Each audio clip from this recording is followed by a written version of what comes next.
Ready? I think so. Okay. Hi, welcome back to the Wheels Up podcast, episode 11. And today we're going to be solving a cold case. Yes. Recently Mary got this for my birthday. Thank you, Mary. You're welcome. And I decided it'd be fun if we did it on the podcast. So we're going to solve a little fake murder. That's a cold case. So it's either going to be really cool or we're going to fail miserably and it's going to be really boring. it's either we finish this in 10 minutes or we have to do a part 2 because... Yeah. It's definitely one or the other. Oh, God. Okay. Anyways. So, yeah. Also, you don't know this, but we technically missed to last week because I took days to edit it. Oh. So, last week's episode is going to go up this week, and this episode's going to go up next week, as opposed to our usual. Though, of course, for them, last week's episode went up last week. Sure. Because they'll be watching this in the present. Okay. Anyways, that's my apologies for missing a week.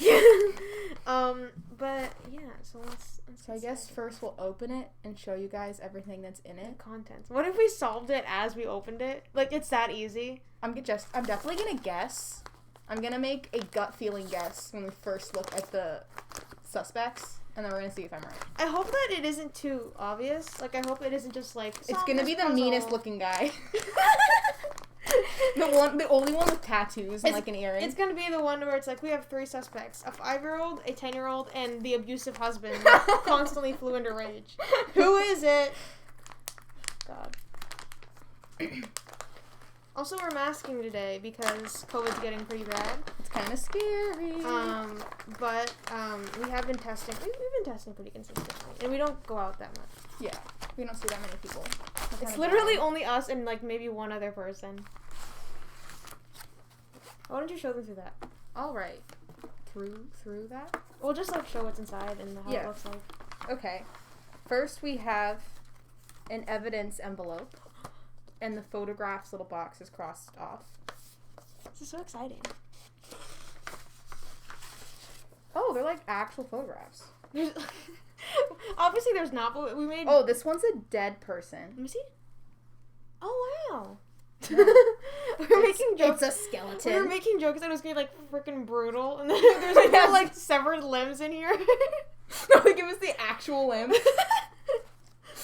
Oh wow, this is pretty sick. Okay. This one is, I think it's like a gas canister with a lighter. Yeah. Do you want to show them what you have? Well, you can do. Yeah, look at all the first. photos. Okay. This one is I don't know, a janky little shack with rocks. Oh yeah, I thought it was an abandoned water park. Cause from my angle, this looked like slides. And Oh I was like, yeah, what? Yeah. Okay. And then I think we have suspects. Probably. This is a security guy. Mm-hmm. I think it's him. And then there is the CEO. Oh, she's like, I feel like she's like an underdog suspect. Like, we don't think she is just because she might be one of the only women as suspects, but maybe it's her. Mm-hmm. And then we have the producer. Producer of what? I don't know. I'm not sure. That's the mystery. And then we have a reporter. Mm-hmm. A waitress. And all of them together? I guess so. Let me see. It's a really badly... Oh no, these are different people. This is really badly photoshopped. Look at the dog at the top. Look at how fake that looks. Okay. I don't know if these are the suspects or not. They might just be witnesses, but I think it's the old white guy. That's a solid guess. I think it's the CEO. She seems kind of like an underdog suspect, but we'll see. Okay. Did you put this back in the envelope? Yeah, why not? Okay. It's, as agents, we have to keep our desk organized. I'm super organized all the time. Who in the show isn't organized? Isn't there someone in the show that's like... I know it's like Derek's desk is weirdly organized. I feel like Garcia's desk isn't organized, but her computer is. That's big fact. Okay. Anyways. Next. I'm guessing we have a sketch of the missing person, of the victim. Mm-hmm. That's what she looks like. She doesn't look like anyone I know. I like that she has a gap. She kind of looks like the blonde girl from The Haunting at Bly Manor. You're true. That's true. Like, isn't that the love of my life, Victoria Pedretti? The one I kind of hate. We're not gonna get into that. Okay, this is a case file inventory list that just has marked off everything that's in here. This is very thorough. Yeah. Are we gonna solve this? Okay, and this is a newspaper clipping, I guess, describing the accident. Apparently, charred remains of Jane Doe found in Del Fuego Island fire. Oh god. Okay, I'm gonna try to speed through this. Looks like some paperwork. Case closed. I think it's like kind of just summaries of each of the people that are considered suspects, facts of the case. Court autopsy report. Nice. This is what Sam and Dina are always asking for in Supernatural, and then it always like says something weird like fang and It neck. looks like they have human bite marks. Oh, I'm like, yeah. oh, it was a wolf. It's like, if I didn't know better, I'll say it was a human, but it was probably a dog. I do know better. The Del Fuego Rehab Center little brochure. Again, I'm like constantly amazed. Okay, boat stuff, more evidence. There's so much in here. Okay, let's just start and then because there's a lot going on. Yeah. Okay. Okay. Do not open until completing objective 1, objective 2. Well, what are the objectives? Are there directions? Does it say anything on there? Case. Oh, okay. Case. Unsolved case files is a game. This isn't a game. What if, like, after we solved it, we, like, called 911 and we're like, we cracked the case? Oh, no. Okay, is a game that lets you solve a fictional crime. Fictional. Oh, yeah. I shouldn't if it had actual, like, quotation marks. Using the evidence used documentation from the cold case file. Objective 1. Find out how Jane Doe got to the island. When you figure out how Jane Doe got to Del Fuego Island, visit this webpage to see if you're right. Well, webpage? Do you have your phone? Yeah. Okay, we'll just check after. After completing objective 1, you may open bonus envelope for this or maybe next. Okay, do you want to? Okay. We should probably do the bonus envelopes. We don't have to, but it said. Yeah. Okay. We'll see how far we get. Okay, so you wanna look? So we have to find out how she got there. Mhm. Okay. Do you want to look through the evidence again, just to see if there's like anything? I'll quickly read through this newspaper clipping. Oh. What's this? What is that? Oh, I think it's like a magnifying glass. Okay, I don't like that. Okay. The severely burned body of an unidentified young woman was found underneath a cabin in the early morning hours today at the Del Fuego Rehab Center. So I have theories that she was there for rehab. I don't know. Seems a little too easy. Wait, when did you get there? I know, I just saw something moving and I was My like... cat's in here. It's okay. He appeared. Okay, officials already have ruled the fire as arson and believe it was an attempt to cover up a murder. Oh no! The victim has been determined to be a young female between ages 17 and 24. There were 5 people on the island at the time, 4 patients and the center's counselor, Christopher King. The patients include award-winning actress Ava B. Lawrence, former supermodel Paula May, Safety Net Incorporation CEO Rob Knox, and Jack Danner, the husband of the world-renowned modeling agent Angela Bellevue. So I think those are the people on the boat. Yeah, probably. And then they have the security guy. Oh, so he was present before and after the murder, or maybe. I don't know. I don't know. He's moved up on my suspect list. He's kind of cute though. What? Okay, as of yet, no arrests have been made. Oh, good for you. He looks like that guy from Brooklyn Nine-Nine. The one who like went undercover and was kind of crazy. I didn't watch Brooklyn Nine-Nine. I want to look up what the actor's name is. Oh God, we have to solve a murder, Mary. You can keep solving. I want to know who. God, okay. Dr. Kendra Matthews, director of the Del Fuego Rehab Center, released the following statement. I speak for the entire staff when I say that we are both deeply saddened and thoroughly devastated to learn that a young woman's body was found here on the premises of our beautiful facility. He looks like Adrian Pimento. Oh wait, no, Adrian Pimento is the character's name. Jason Mantzoukas. Jason Derulo. No. Malibu police are searching for an 18-year-old woman who's not been seen since late January. Oh, so that's like a theory of who she might be. Authorities say Kaya Martinez was last spotted around midnight on January 27th near the 2300 block of South Lake Street. Kaya described as According to the information, she might be this lady. But they're not sure. They just know that she's been missing for a while, and she fits the age range and the victim type. Okay, so, wait, can you read, like, who the 4 people who were at the thing again? 4 patients and the center's counselor, Christopher King. The patients include award-winning actress Ava B. Lawrence, former supermodel Paula May, Safety Net Incorporation CEO Rob Knox, and Jack Danner, the husband of the world-renowned modeling agent Angela Bellevue. But it doesn't mention anything about the security guard. And which one of these guys is the person that they said who's not one of the patients? Christopher King, the center's counselor. Yeah, but which one of them? Do you think it's that guy? He looks like he could be a counselor. He's wearing a polo. Yeah. Okay. Sounds very so we have very limited information on Jane Doe. They don't know her age. The only thing we know is her age range, sex, and height. And that she has a gap between her front teeth. And literally, it's all we know. She could be Dakota Johnson, for all we know. Well, she got her gap closed out. So we don't even know who it is at all. Can't even Dakota Johnson. Okay. Wait, what's our first objective? Find out how she got to the island. Here. This is like inventory. This is giving me a headache already. I'm already having a brain meltdown. I'm gonna have Mary look through a little bit. I think she'll work a little faster than me. Okay. Nah. My current... Here, can I have the paper? My brain is fried after finals. I'm gonna take notes on my current theory so far. What's your current theory? Objective 1, how she got there. I think the why she's there is because she was looking for rehab. Okay.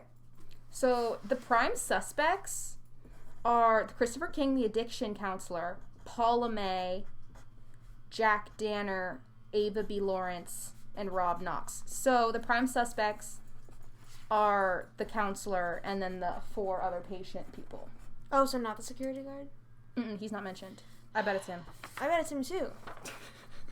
What if that's too obvious though? We overthink everything because of Criminal Minds. We're like, it doesn't fit. What if they actually have a romantic relationship and he tried to like save her? I feel like it's not him because it's too obvious. Okay. If this was an actual case, I'd be like, oh, it's him. Sometimes. Oh, sorry, my cat wants to get out. It's okay.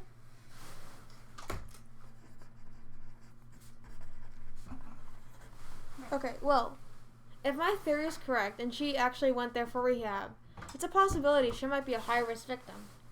It's not going to help us at all. That's just what I know. High-risk victim. Okay. Okay, but... Should we read the facts of the case? Yeah, you can read out the facts of the case. Okay. On Monday, April 3rd, 2001, at 5:37 a.m. Oh, that's early. I'm never up that early. The Apollonia Fire Department got a call from Ari Urowitz, head of security. Oh, he called 911. Who did? The security guard? The security guard. Okay. From what I've known of playing Among Us, oftentimes the people that report the body... It might be a self-report. Yeah. It would be self-report. Okay. About an overnight fire in cabin number 2. The fire had already been extinguished by heavy rains. During their inspection, the fire department identified proof of arson in a severely burned body. They immediately called us. The body was that of an unidentified young female between the ages of 17 and 24. The female victim was not a person who was supposed to be on the island. There were 5 people on the island at the time. All 5 are suspects. We narrowed down the potential identities of Jane Doe to 5 women, all reported missing and fitting the data obtained from the body. We can't figure out how Jane Doe got to the island, who she is, or who killed her. Okay. Can I stop for a second? Mm-hmm. So according to the brochure, this rehab center is specifically for people who are like in the entertainment industry. So I would rule out my original theory of that she was there for rehab because if she was somebody, they probably would have been like, this person's missing because she's really famous. And they probably would have tracked her down to the rehab center anyways, because that's just how it worked. So I doubt she was there for rehab. Mm-hmm. And they found her under the cabin. Also, apparently, each person who goes to the rehab center gets their own cabin. Oh, who was staying in cabin 2 then? I don't know. I'm sure we'll find out. We'll find out. What if she went to the island because she wanted to like be a model or something and she was trying to like talk to these people? Theory. Seeking out in fame? / employment. Okay, do I keep sorting through that? Mm-hmm. Okay, here we can put this under there. Yeah. Okay. Arson investigation report. Oh, this is really long. Dude, what if we're just skipping all the, like, really important parts? Okay. I'm just going to read the conclusions. The fire was intentionally started with gasoline and a lighter, both found on the scene. The fire originated in the area between the cabin where the body was found, as opposed to inside the cabin or from a lightning strike. By the way, this is Paula May. She was one of the people there. Just to confirm that was her in the picture. It doesn't tell us anything about, you know how they were suspecting that it was, like, some girl named Kaya that was Jane Doe? It doesn't tell us anything about her background, just physical stuff. And that she's 18 and that she was missing from Malibu. Okay. And I have something else in here. Okay, we strongly suspect the body was doused in gasoline before the fire started. And we have gasoline. And there's a lighter, so probably someone lit her on fire. Pre or post mortem, we don't know. I think I'm here to break down. We don't know if she was dead before or after the fire, which could tell us whether or not the perpetrator was a sadist. God, Criminal Minds working. We suspect the victim was dead or unconscious before the fire started. Okay, so post-mortem. So maybe not a sadist. Probably just to cover up the murder, not for enjoyment. And so maybe it was an accident. The fire? The murder. Because if it was just to cover up, I don't know. And the fire, that's true. The fire was a feeble attempt to hide the evidence. From watching How to Get Away with Murder, it's much harder to burn a body than you would think. Okay. The lighter and gas can were so badly burned in the fire that any remaining forensic evidence, like fingerprints or material fibers, was destroyed. Someone said this to me once, they're like, you know how you get the question sometimes, would you rather drown or, like, be lit on fire? People sometimes choose fire because they assume it's faster, but actually, this is a horrible thing to say, but you know how long it takes to cook a steak? It's not as quick as you think. I'm a vegetarian. Oh, get out! Okay, I didn't read that. I don't know. You can read it if you want. Some background. It's just really long. Maybe you could just, like, read it, and then you could cut it out of the podcast. Edit. Wow. I'm gonna have to edit a lot of this out. I'm not gonna make anyone sit through this. Yeah. Okay. On Monday, April 23rd, 2001, at 5:37, the security guard called about the fire. Yeah. He called the fire department directly. He called.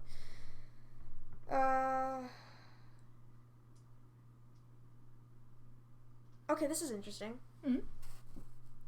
Okay, so the guy called the fire department at 5:37, but said he already knew about the fire at 1 o'clock. Wait, where's the police report? That's not police report. No, I think that's interesting. He didn't call until like 4 hours later. Yeah, this one says 5:37. So Mr. Urowitz learned of the incident at 1:07 a.m. when the rehab counselor contacted him by phone, but he waited 4 hours before actually calling the fire department. Why would he wait to call until the fire was already out? It's very sus. But I still feel like it's just too obvious because they're giving us all this evidence about him. In Criminal Minds, sometimes it is the most obvious. It never is, actually. For the sake of If drama. If we had found it out at this point, there would be like 30 minutes left in the episode. That's true. Do you ever watch a show and you're like, I wonder if it's done. That seemed too easy. And you're like halfway through the episode, you're like, no, it's not him. Nah. Urowitz ascertained the fire was no longer active as it had been extinguished by the rain. Since all individuals were unharmed and accounted for, there wasn't a need for us to investigate until daybreak for routine inspection and documentation. At that point, it was theorized lightning from the storm may have ignited the fire. We know that's not true. Okay. So his explanation is that when he realized the fire happened at like 1:07, the fire was already out and no one was hurt. So we waited until it was like morning. But still, like, it seems very sus. You just don't wait. Like, even if it was like 1 a.m, I'm not gonna be like, oh well, there was a big fire, I'm gonna wait. Also, the fire could have like started up again or something. Yeah. You would want to know what caused it. Kind of sus. 90% of it had been destroyed. The distinct smell of gasoline permeating the structure right away. We uncovered a body burned beyond recognition in what remained of the crawl space underneath the structure. So she was in the crawl space.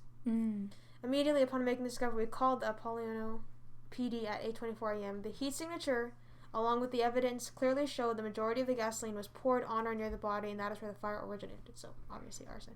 We found both a gas can and a Zippo lighter near the body, validating our certainty that the fire was done on purpose. The lighter belonged to Christopher King, an employee at the facility. I'll write that down. Can you keep reading that, and I'll write that down? The gas can belongs to the facility maintenance team. Oh. Were any of those people? Yeah, none of the pictures we got were the facility maintenance people. Several witnesses confirmed Mr. King used both the lighter and the gasoline can earlier that evening to start a fire and left both items at the fire pit where all 5 of the people on the island had access to I think someone's pinning it on him. It sounds like full pin. Honestly, yeah. I don't think it's Chris. I still think it's weird that Ari isn't on the suspect list. Oh, I guess... Was he, like, not on... They're saying he wasn't on the island at the time, aren't they? Yeah, probably not. You know what's weird to me? It's weird that she was hidden in the crawl space. Yes. And the only reason they found the body was because of the fire. Yeah. So it seems like the fire that they lit to cover it up was the only thing that, like, caused the body to be found. Also, this is just thinking ahead. Whoever owned the cabinet that it was, like, blown up probably wasn't the person who killed her. Because if you're gonna kill someone and then burn the body, you're not gonna burn it in your own house or like what you're saying, because that's just way too obvious. You're gonna go to someone else's cabin or an empty cabin. Where were we? I finished it. Okay. The fire was intentionally started with gasoline and a lighter, both found on the scene. The fire originated in the area beneath the cabin where the body was found. Did you read that already? Yeah, I read this part. Okay. Let's keep moving. Okay. We still haven't found out how she got there. How did she get there? I don't know. Okay, this is the autopsy report. So we have the manner of death. Okay. A crushing blow to the sternum resulted in multiple internal injuries and near sudden death. Crushing blow. And then we have a very descriptive drawing of the blow. I already theorized it's like a male. Because unless... I feel like in Criminal Minds, I think... Wasn't there a whole theory? I feel like men... Female unsubs usually aren't as, like, physical and aggressive. Like, they usually do, like, poison or, like, maybe, like, strangulation or something. They aren't usually as, you know... Blunt force seems very male. Yeah, that's very male. Okay, cause of death, extensive internal injuries. Victim most likely suffocated due to internal bleeding and collapsed lungs. Even with a complete skeleton, this was all we could determine due to the fire damage. Female, age between 17 to 24, between 5'9 and 6'1, between 90 and 140 pounds, gap between 2 front teeth.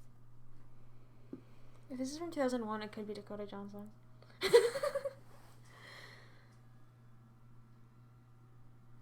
Okay. The corpse's body was extensively burned, charred, and disintegrated, leaving it in an unrecognizable skeletal-like condition.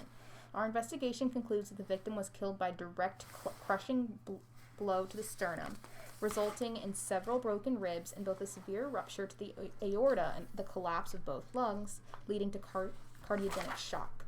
The blow to the sternum occurred sometime in a 2-hour window prior to the body being burned in the fire. Okay, that's probably important. What?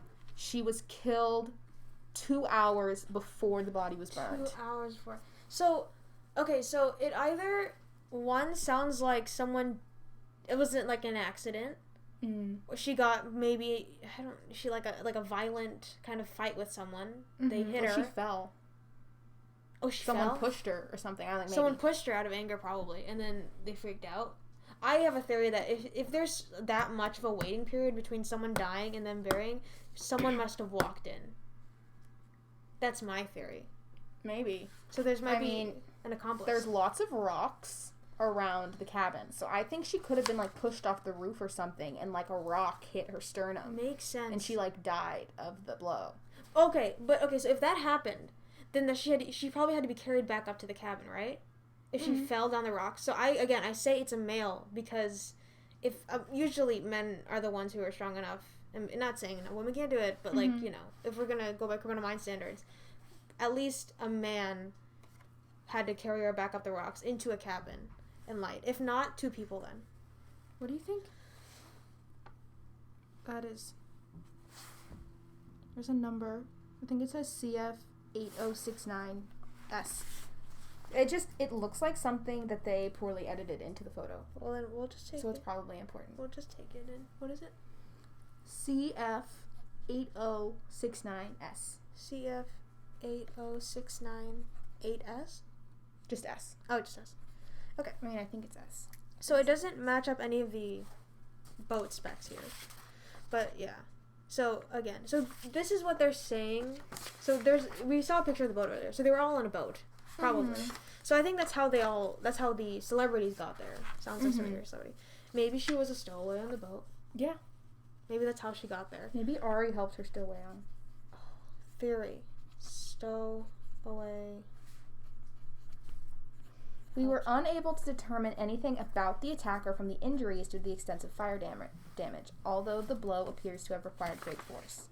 Jane Doe likely stopped breathing immediately after the impact and lost consciousness within 20 to 30 seconds. Within 2 minutes, all neurological activity would have been shut down. So she died almost immediately. Okay. So that's that. This is this. I'll put that here. Okay, so this is a suspect. No, not suspect. United States law enforcement missing person database search. So they're thinking this is who she could have been. Where is she? Okay, yeah. Make sure. Can you see if you can what is it, X anyone out based on just pure information on there? Oh. Also, this might help. It's the newspaper clipping. Okay. Oh my god. Oh, wow. Look at this.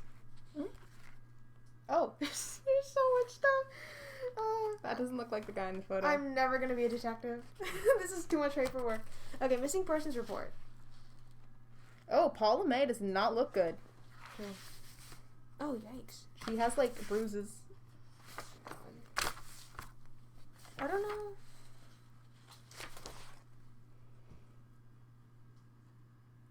Yeah.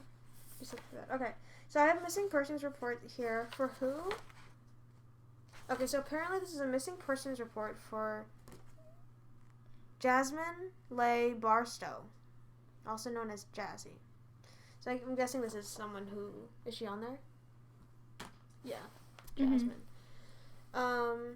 So she's one Is that the only missing person report we have? I think so. Or is there... No, we have one for every one of those people. Yeah, I think they're all in here. Okay, so I think this is the key. If we just find out who she is, we probably can find out how she got to the island. I think... Wouldn't they be able to tell her race from her bones? I don't think so. I think so. Didn't they do that on Criminal Minds? Probably something Spencer did, and that's really not that accurate. Fine. Okay, so first one, we have Jasmine Leigh Barstow. She was female. She fits... Okay, let's just look for this together and see if we can... So, possible destination. So, they say she was seen boating with a dark-haired male. Oh, it's Ari! Ari again! It's Ari! Dark-haired male. We got one right here. Okay. What else? A gap between teeth. Shark tattoo on ankle. Okay. Black long hairstyle. She wasn't Filipino. They don't have that marked on there. Okay, so her location fits. She's from Venice. I don't know where Apollonia is, so that maybe fits. Seen boating with dark-haired male. She has asthma, allergic to nuts and raisins. Her last known activity was Venice Beach / bonfire. Fire. I don't know.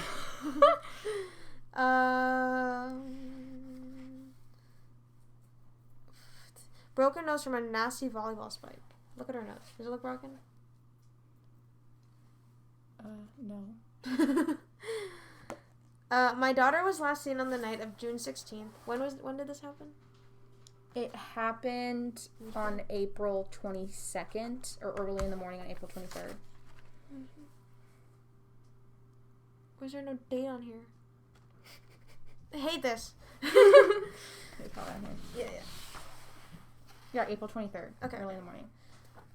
She was at a bonfire with some of her friends down at Venice Beach. It was one of Jazzy's favorite things to do. One of her friends told me they started talking to a dark-haired man further down the beach for a while, and when she came back to the fire, she told him she was going out on his boat and not to wait for her. I'm having a really hard time wrapping my head around that. That's the last I know of anyone seeing her. Please do everything you can find out. Okay, so she met a man, dark-haired male, and that he was going to take her out on his boat. You know who was on the boat? Ari! I told you they had a romantic relationship. What did I say? It's him. Case solved. Okay, so if it is Jazzy, what's her name? Jazzy. If it is Jazzy, then she got there via boat. Mm-hmm. With Ari? Mm-hmm. Question mark? Do you want to read through the next one? Okay. This is Maria Gonzalez, Mm-hmm. which is this girl. On the middle. Mm-hmm. And Elias Sissy. She's 18. She's Hispanic. 5'11". It's within the range. She's from California, Apollonia. Isn't that the... That is the place. Yeah, so she's from here. Okay. She has a driver's license. Description of clothing: white polo shirt with the Del Fuego Rehab Center. What? She works at the... She works there? She's not... Her picture isn't here. She works here. She either works That's or... sus. Yeah. Well, yeah, because she wouldn't be there for rehab because it's only, like, famous people, right? Mm-hmm. Okay. She's colorblind and asthmatic. Okay.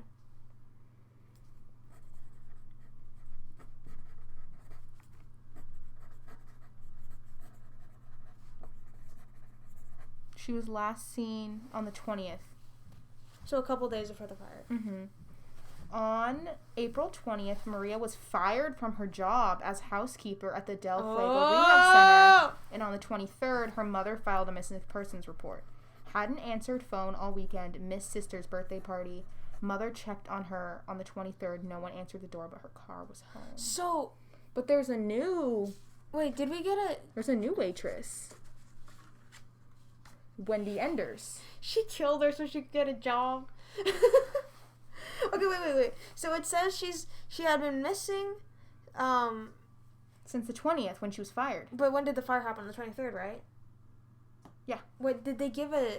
We already... Oh, actually, I don't think we know for sure she's been missing since the 20th. She's just no one's seen her since the 20th because that's when she was fired and that's the last time someone would have seen her. Yeah, but if her mom called because she missed her sister's birthday, it's probably because she doesn't probably go that long without contacting her family. So she probably... I feel like she's probably been missing since then. Yeah. Did we get, like, an official time of death? Didn't we get that earlier? Because if it was 2 hours before the body was burned. So... Within 2 hours. There is a possibility that she might not have been missing for that long, or she had been, and she'd been, like... if she's been missing for that long, they've kept her trapped, like, in the crawl space. And that's... For 3 days. Possible. Hard. But it does combat our theory of that she was pushed, like, accidentally... out of rage. So we still don't know if it was planned or if it was just like an accident. Mm-hmm. Okay, next one. You want to do this one? Yeah. How long do you think it would take Spencer to solve this? Like 10 minutes? He would have solved already. He would, just by looking at the photos, he would have been like, oh, nah. Okay, this one is for... What's the name of the person reporting? Louisa May Lanahan. That is this person. Oh, but these are in order. Her nickname was Lucky Lanahan. That makes it kind of uncomfortable. Okay, reason for reporting this person missing. Fights with parents over being grounded. Parents came home from a party to find she'd packed, left a note saying she was stifled, and leaving home to pursue an acting career. Stowaway on... Well, not... We didn't see her. She's trying. She might have gone out there to try to get Maybe. a career. Last seen wearing black leggings, black oversized Blink-182 t-shirt, and gray sweat socks. possibly Hollywood or New York City. Has this person been an object of search in the past? No. Last time seen 6:45 p.m.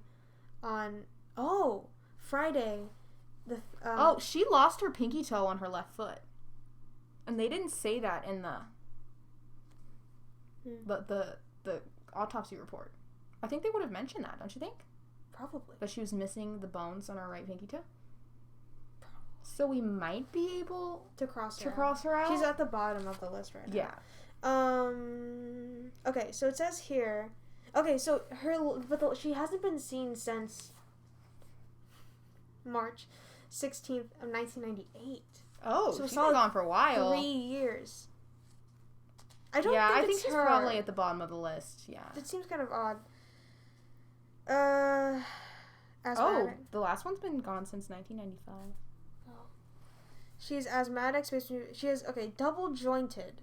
Mm. But then again, they said the bones were too charred to really make out anything. So if anything's missing, they probably can't tell because of, like... I mean, I think they'd be able to tell if bones were missing. Probably. Pinky toe and left foot in lawnmower accident. Heart-shaped birthmark on right shoulder. Wears glasses or contacts. Okay. So she's at the bottom of it. What's her name? Louisa. So... bottom. She's at the bottom of the list because there's no reason she'd be at the island. All the other ones worked at the rehab center or was seen boating with a dark-haired male, and that's a connection. Might be a connection to Ari. Okay. Last one. We have 2 more. Oh, 2 more, sorry. Emma Lynn Simpson. Oh, do I do this one? Sure. Emma Lynn Simpson. Why are they covering things with the entered sticker?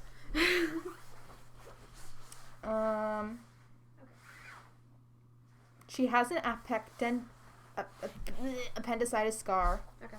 She wears contact lenses or glasses. They all do. You think the contact they all wear contact lenses? Well, almost all of them. At least the last 2.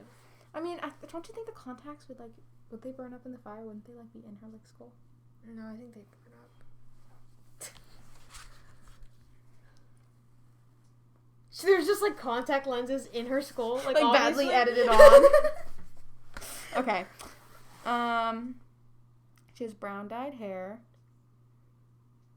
She has anxiety attacks and asthma. They all seem to have asthma. I know. I wonder. Mental state really mad at her dad and me.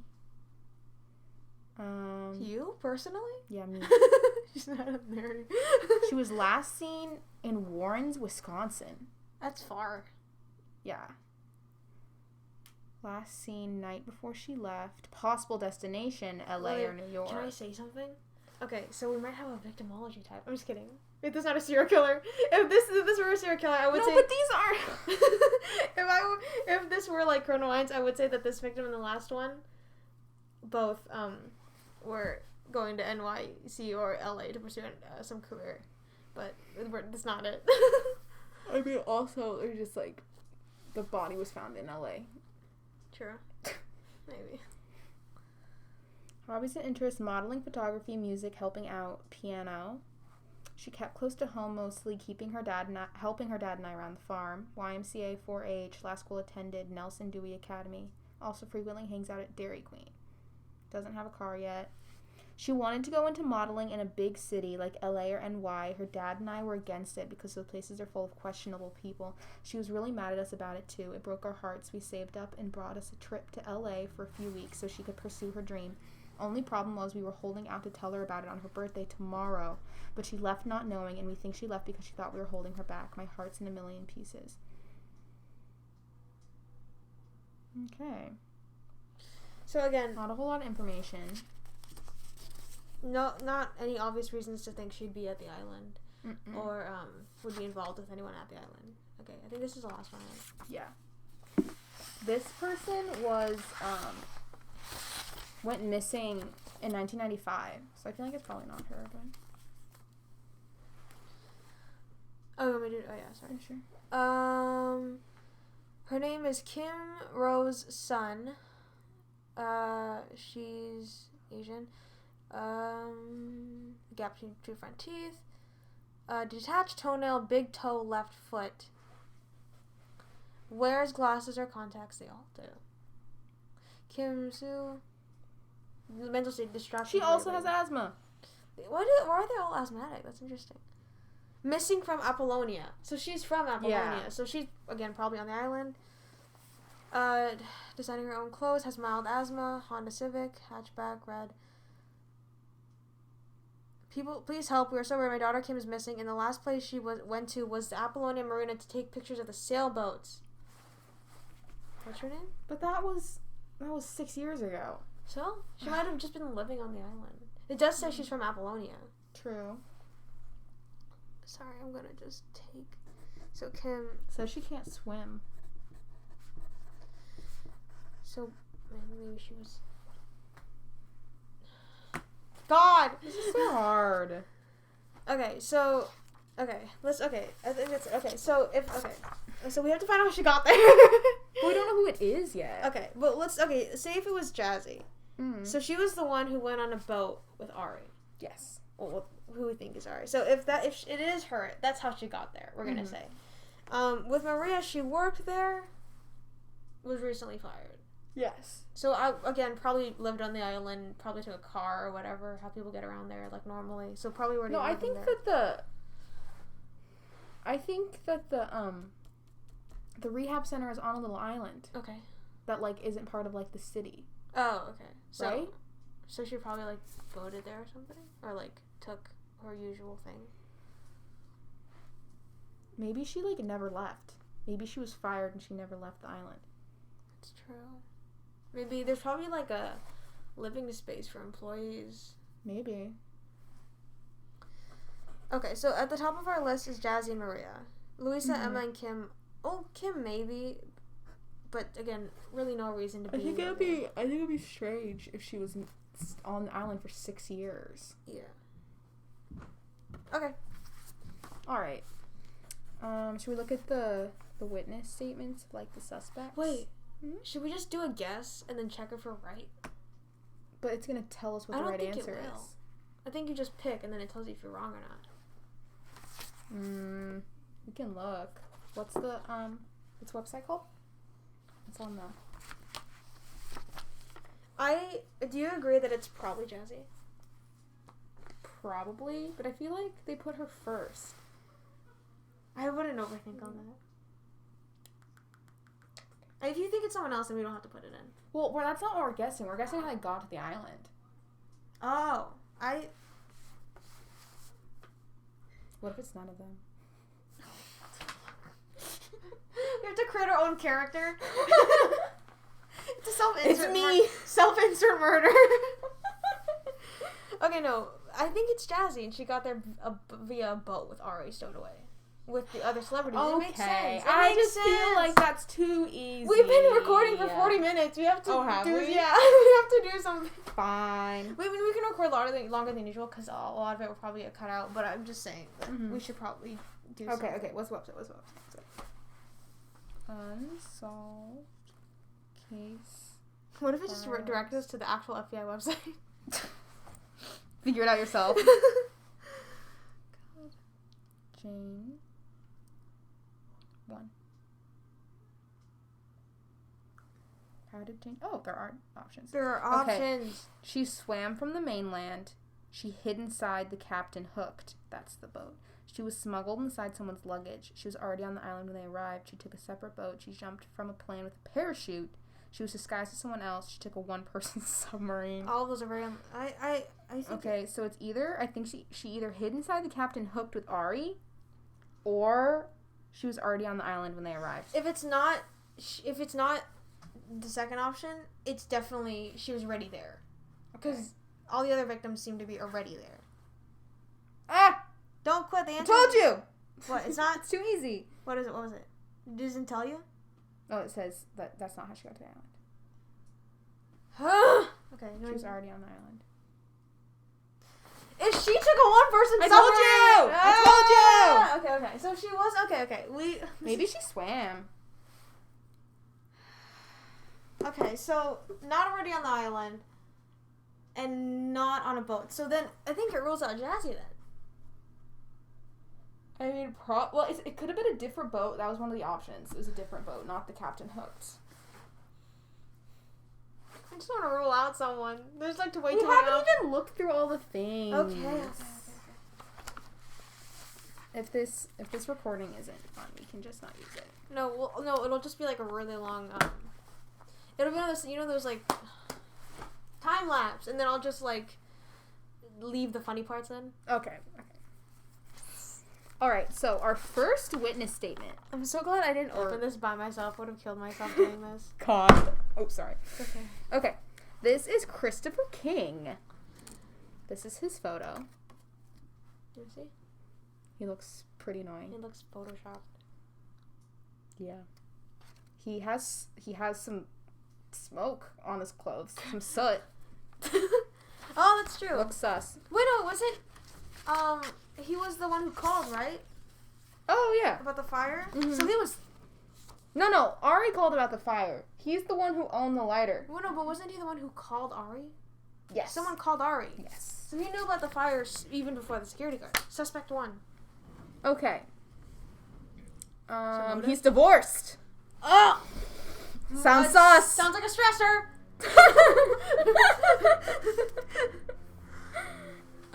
His dominant hand is left. That's interesting. Might come up. He has a survivor tattoo on his left shoulder. He sounds annoying. He doesn't own any firearms. He's been arrested before. For what? Domestic abuse! Sounds like an angry See, abuse it's too deposit. obvious! Okay. He's worked at the rehab center for 5 years and 10 months at the Sally Jesse Donahue show. What is that? Sounds like he... Sounds like a conflict of interest. Sounds like he might have worked with one of these famous people before. Maybe. Former past. Okay. This is his whereabouts at the time of the incident. Last night, I decided not to go back to my cabin and instead went over to the main house to go over the new patient's files. I'd really like to know as much as I can about them before we get into my intense sessions. I was there until I heard a commotion on the other side of the island. I hurried back to find my cabin engulfed in flames. I don't think it's him then. Yeah, probably Too not. obvious, and now it's his cabin? What the fuck? Okay, domestic abuse charges. It's his cabin. It's his lighter. He's definitely being framed. Also, the domestic abuse charges were dropped. I'm not saying he wasn't a domestic abuser, but like maybe like his wife is like crazy. Maybe. Okay. I was there until I heard a commotion. I hurried back to find my cabin engulfed in flames. You know, I can't read that, so that's like fully your notes. Yep. I have terrible handwriting. I mean, it's pretty. I just can't read it. Okay. Paula even risked her life to try and save me. So Paula was already there. You should say Paula was there at the cabin. After the fire went out, everyone was way too amped to sleep, so I figured it was the perfect opportunity to gather together for an intense all-night group session back at the main house. I think we made some incredible progress. Before we knew it, Ari and the fire department arrived. Oh, so Ari arrived with the fire department. He sounds low-key sociopathic. I thought it'd be a great time to have a therapy session. Yeah, it was...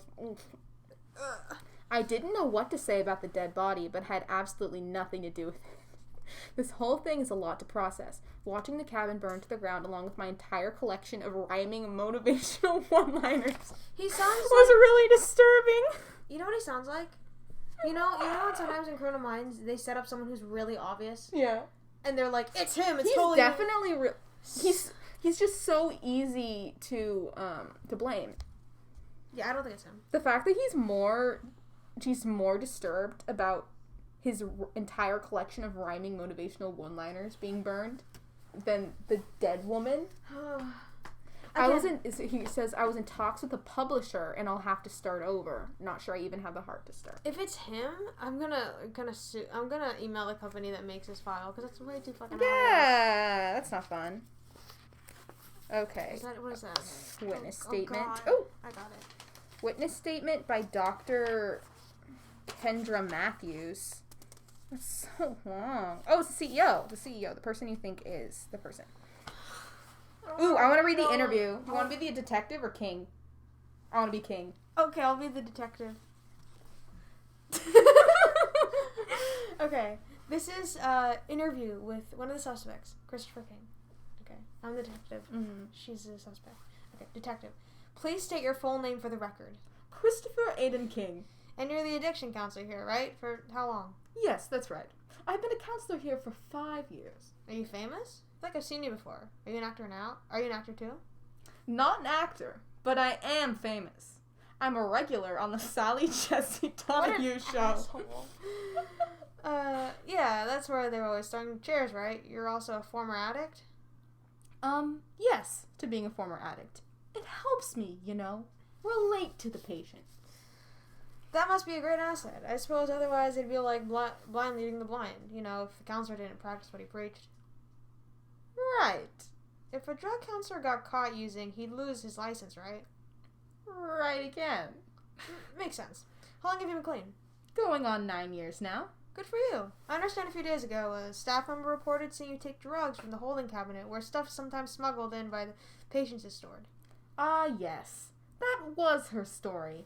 One of our housekeepers, Maria. Never trusted her.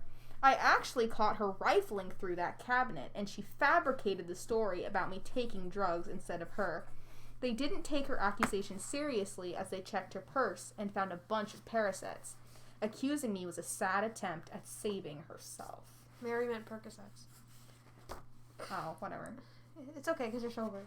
It just means you're sober. Detective, any idea where she is now? None. She was fired. And apparently also missing. No one's seen her in days. Maybe she's strung out somewhere. Who knows? So, I heard Scout hates you. What on earth does that have to do with anything? It's not me. That dog is a menace. Bit me on 3 separate occasions, right in the butt. And each time, all Ari did was laugh and tell Scout he's a good boy. Christopher, where were you last night between 10:30 and 1 a.m.? People thought you were stealing your cabin. Paula May even busted down the door to save you. Yes, that was really big of her. And I thanked her profusely. I was up at the main building going over the new patient's files one more time. It's very dedicated of you. It's odd, though, because when you finally showed up, you were seen coming from the other direction. Okay, so I lied about that. I really want it to be him, though. So if it's him, I'm gonna actually hit my own head on something. This is so okay. Keep reading. I wasn't studying patient files. I was over on the other side of the island. Doing what? Relaxing. Writing some poetry, if you must know. There's a cave over there, and it's quite peaceful. You can't imagine the pressures of this job. God. Are they enough to start using again? No! Of course not. Then why did we find a bag of marijuana and pills right next to a poem that appears to be written by you? Recognize this? Are you the Fire King, Christopher? It's my work, yes, but the drugs aren't mine. I just found them on the grounds and had to make sure they didn't fall into the wrong hands. That's part of my job, I'm gonna have you take a drug test. It's just formality so we can confirm your story. That's absurd. I'm an addiction counselor. A famous addiction counselor. Look, you can either take it willingly or a judge will make you take it. What?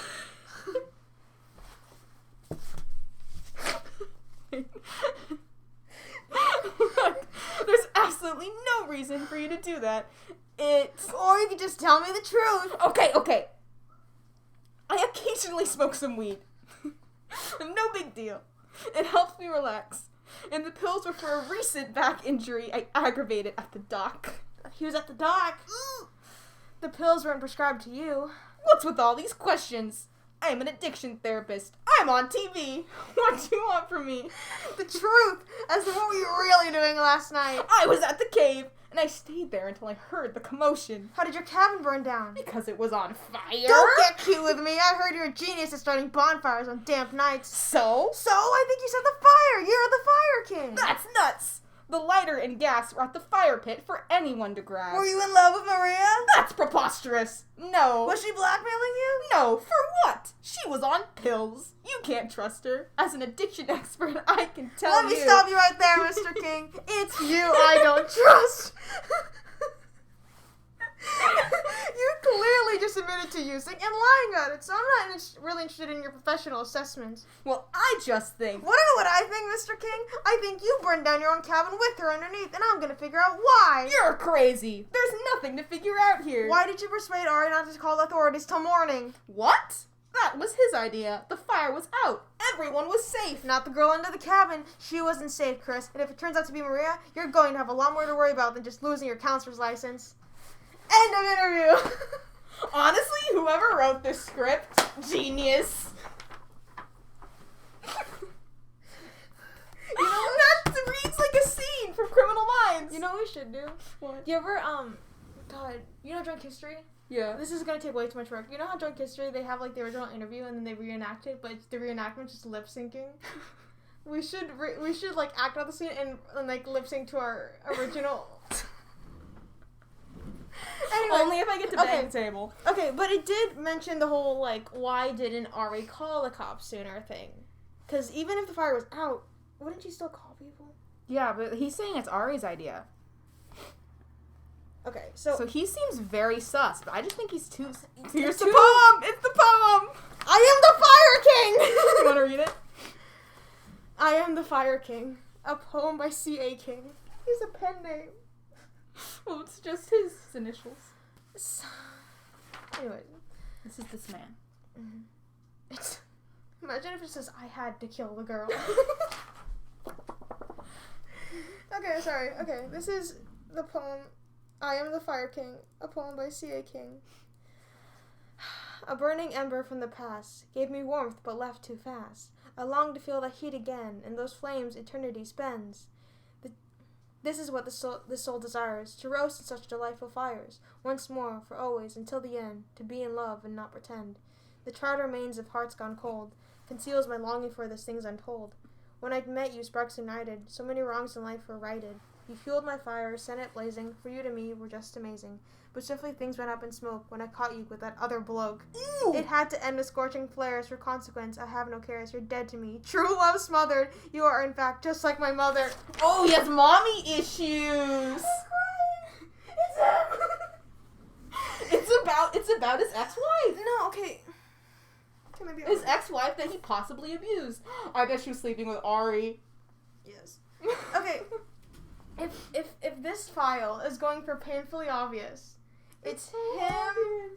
What if all of them are as obvious as this It's one, though? him. He's in love with Maria. Wait. Okay. So. No, he killed Maria because she caught him doing drugs. And he would have lost his license. He was in love with her. Because remember, that was a question I was asked. That's true. And maybe she went with Ari. And it brought up these things from his divorce. Anyways, if we're going with painfully obvious, it's him. Oh, yeah. If not, he's like the dumbest unsub. Okay. Should we read the witness statement by the CEO? Do you want me to... Or should we skip it? It has exactly who it is in there. I can skim through it. I'll skim through it. First, I want to say, this is from the CEO. Yeah. On the day of the fire. First, do you want to read it dramatically, or do you want me to read it dramatically? I just read the poem, so maybe you should read it dramatically. Just like read the important parts. Okay. First, I want to say that I speak for all of the staff here at Del Fuego Rehab Center when I say we are deeply saddened by this tragic event. We will cooperate 100% with anything you need. I've been the CEO and physician in charge at the Del Fuego Rehab Center for the past 7 months. Oh, only 7 months. Wow. And for the past 5 years, Christopher King has worked with us as an addiction counselor. He fills everyone with hope, almost from the time to step on the island. He knows how important that is to their journey since he was once in their shoes. He also knows firsthand what a difficult path they are embarking on and works tirelessly to clear the road of any obstacles that might cause them to stumble and fall. Granted, some of his methods might be a little unorthodox, i.e. death therapy. What's death therapy? Oh, no, I think I know what that is. Oh, what? Sometimes, because I know that some people actually do this for, like, people who actually have addictions. So sometimes they'll have, like, the addict, like, they'll do a funeral setup. and they'll have the addict lay down in a coffin. Oh. And there'll be a picture of them, and they'll have, like, family members, friends come in to say what they would have said, like, at his actual funeral or something. Oh, okay. If I'm wrong, I'm wrong, but that's my theory. I should also add that he's a very well-respected TV counselor on the Sally Jesse Donahue show, and has helped countless people through his efforts. There's even something in the works about giving him his own show. I believe the working title is Putting Out the Fires of Addiction with Christopher King. So that's another reason why he would have to kill Maria if she caught him doing drugs, because he wouldn't get a show. Okay, no, before after the sorry to interrupt you, but after the witness statement, can we try another one of those options? Yeah, because I really just want to get through objective one. Okay, fine. After this. Okay. That's like cheating, though. Not really. For the most part, Christopher's record here has been exemplary. Before I took over, there were a few minor incidents where he snuck girlfriends out to the island. We have a very strict policy against allowing anyone on the island who isn't a patient or staff member. That rule wasn't exactly enforced by my predecessor, but after I came on board and hired Ari Urowitz, the problem was solved. I think it's either Jazzy, the lady that we think Ari took out on the boat, but she wasn't smuggled though. We already know she wasn't smuggled on some boat, so that's kind of. If it's Maria, there's a lot. I mean, it might have been a different boat. Might have been a different boat. But God, I hate this. Sorry for interrupting you again. Between Ari and his dog Scout, we've got the best security money can buy. Scout is truly amazing. I remember the first day he came to Del Fuego. He stepped one paw on the island and immediately his ears perked up and he darted off into the bushes. It turned out that one of Christopher's girlfriends was hiding somewhere on the other side of the island. It's a good thing Ari chased down after him because Scout nearly ripped her arm off before Ari got there to make him release. Scout did it. I mean... Scout's at the fire. He's trimming, Christopher. Now all the staff are well aware that if they're caught harboring guests, they will be fired. Not to mention the possibility of their guests also getting mauled to death. We've had no problems in that regard since. Every evening before he takes the Captain Hook back to the mainland, Ari and Scout conduct a complete inspection of the island. Christopher calls it the Ari Safari. If there was anyone on the island before they left, dead or alive, Scout would have found them. Let's try another option. So she's saying that there was no one on the island before Ari left. Okay. I mean, I think that's another reason why Ari would have been the one to take the people on the island. Okay. If the entirety of the counselor's like thing is like a red herring, that's really smart. And if it's him, I'm gonna actually be so mad at the people who made this file. Okay. Read the options again. She swam from the mainland. Mm-hmm. She hid inside the Captain Hooked. She was smuggled inside someone's luggage. She was already on the island when they arrived. She took a separate boat.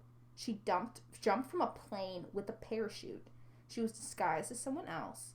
She took a one-person submarine. If we say separate boat, it could possibly be Jazzy, who we think was on a boat with Ari. Maybe. Wait, can I look at...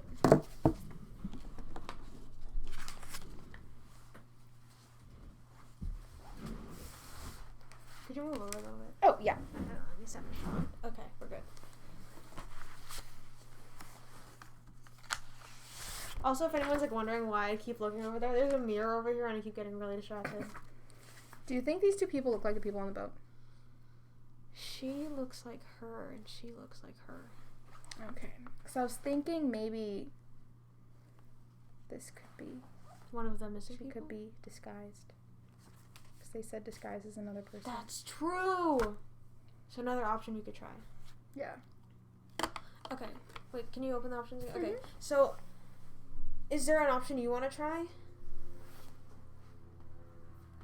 Because I'm thinking took a separate boat, but if there's something else you want to try first, we can try that one. Oh, yeah. She took a separate boat!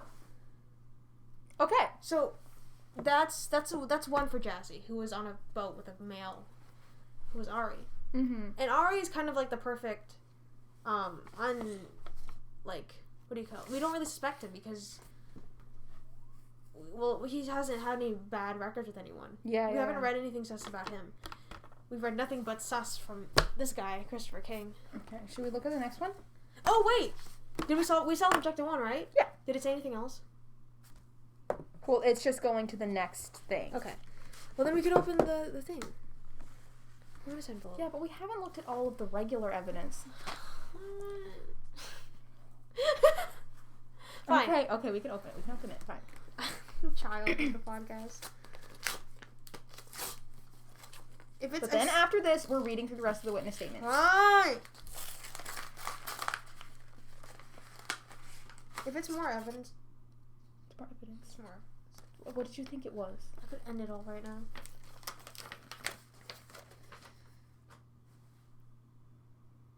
Oh, see, objective 2. This has our next Yeah, objective. it's giving the next objective. And then when you open that one. Read it. Please. Who is Jane Doe? When you figured out which of the 5 missing girls is Jane Doe, visit this page to see if you got it right. After completing objective 2, you can open bonus envelope B for an additional evidence in the final objective 3. Ooh. We have an underwater photo. Mm-hmm. I'm sorry. I got distracted. Okay. And we also have a photo of property of a part of the department's evidence department. So we have a Slim Jim, a flashlight, a compass, a Game Boy, a bracelet, Contacts. What was there any one person that wasn't? I feel like they were pretty much all except for one Maybe person. one. Okay. Contacts, another necklace / bracelet, a First chunky one wears bar, contacts. a knife, a money clip, a Paula May lipstick, This one wears contacts. and an inhaler. Ooh, Asthmatic. Okay. Asthmatic okay. and wears contacts. The first one, Jazzy, she wears contacts. Is she asthmatic? I'm looking. Sorry. Yes, she has asthma. Really excited. She has asthma. I'll just put C and A for Jazzy, right? Mm-hmm. Okay. Okay, and then the second one, Maria. Okay. She wears contacts and she has asthma. What the fuck? The third one.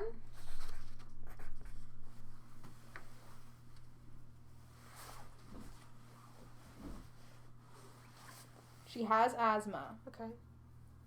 and she wears contacts.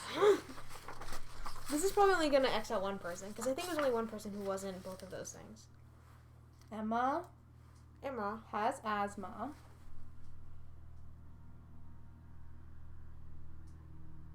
And wears contacts. Oh my god. They're all gonna wear them. Kim wears contacts.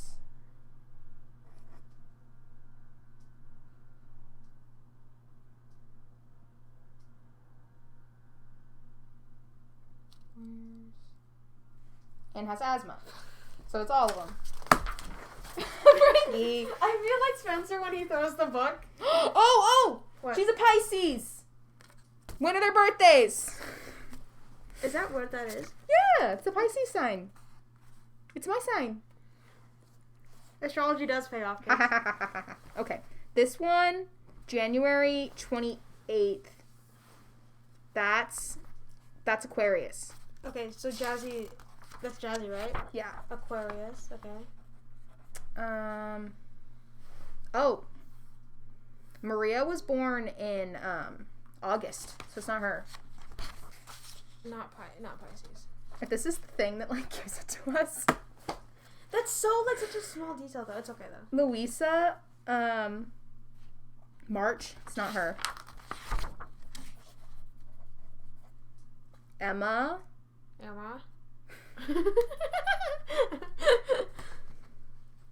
Where's her date of birth?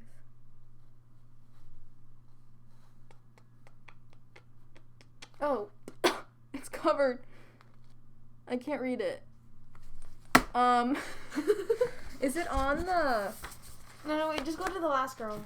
Okay. It's probably on there, so. She has my birthday! So, yeah. So it could be Kim. It could be Kim or it could be Emma because we can't read her birthday. We'll check. Okay. Emma. That's just last seen. Ugh! They did that on purpose.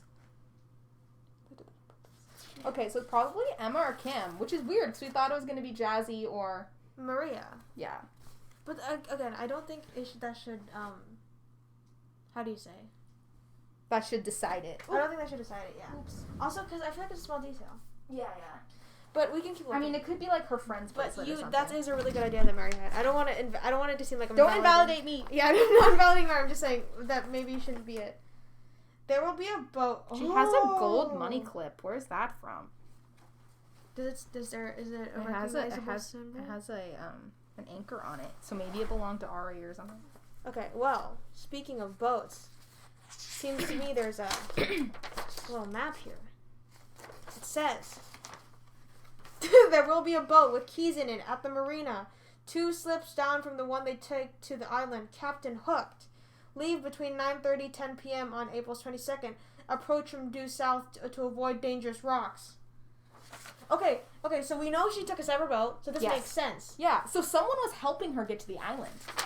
It was probably Ari. Alright. Oh my god, it's all coming together. Okay. So this confirms it was a separate boat, which we already know. So someone was telling her to leave between certain times and approach from due south to avoid dangerous rocks. So either this person was trapping her to kill her, or Ari might have been smuggling someone, or someone was smuggling her, and someone walked in on it and pushed her or something. Yeah, or Chris was smuggling her onto the island and then Ari killed her. But that's pretty obvious. Or the CEO killed her. Or maybe Ari killed her and the CEO covered it up. Underwater crime scene report. This is the underwater crime scene. Received a tip from an independent investigator concerning the murder of an unidentified Jane Doe found in 2001 on the island of... Wait, this is a different one then. Because she was found... Oh, was this different?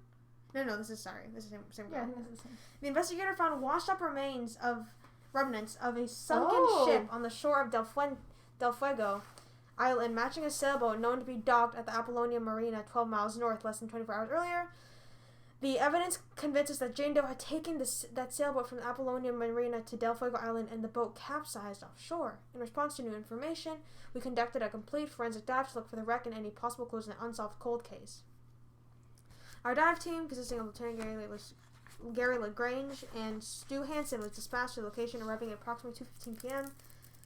We discovered a sunken boat about 200 yards off the shore of the island.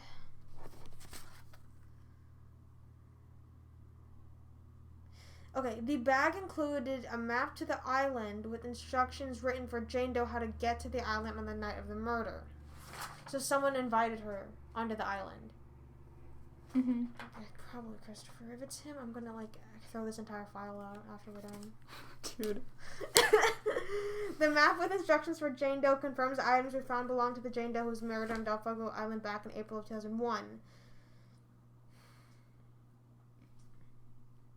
Due to the age of the items and their location over the past few decades, we were unable to retrieve any worthwhile forensic evidence.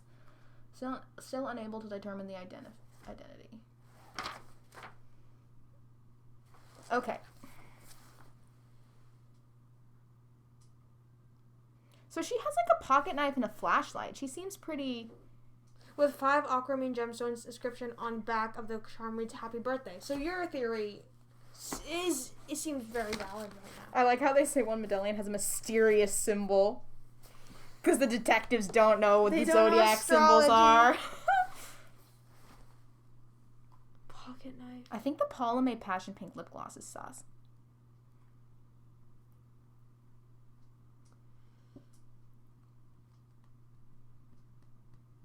Okay, so nothing painfully obvious. Nothing that's gonna... Wait, we have to find who she is, right? Oh, wait. Wait, what's up? The 5 aquamarine gemstones is a different bracelet. Oh, wait! What birthstone is aquamarine? Yeah, I was about to say, there's birthstones. Well, the February birthstone is amethyst. So if it's birthstone, it's not Kim. What's the January? Because she could... Oh, wait. It could be the beginning of March. The what? Her birth? Or what? Yeah, because Pisces is end of February, beginning of March. We have one of their birth dates, right? March. I think there was a different girl that was March, but I ignored her. We said we knew Kim for sure, and Emma was the one we couldn't read. Mm-hmm. March birthstone is aquamarine. He was born in March.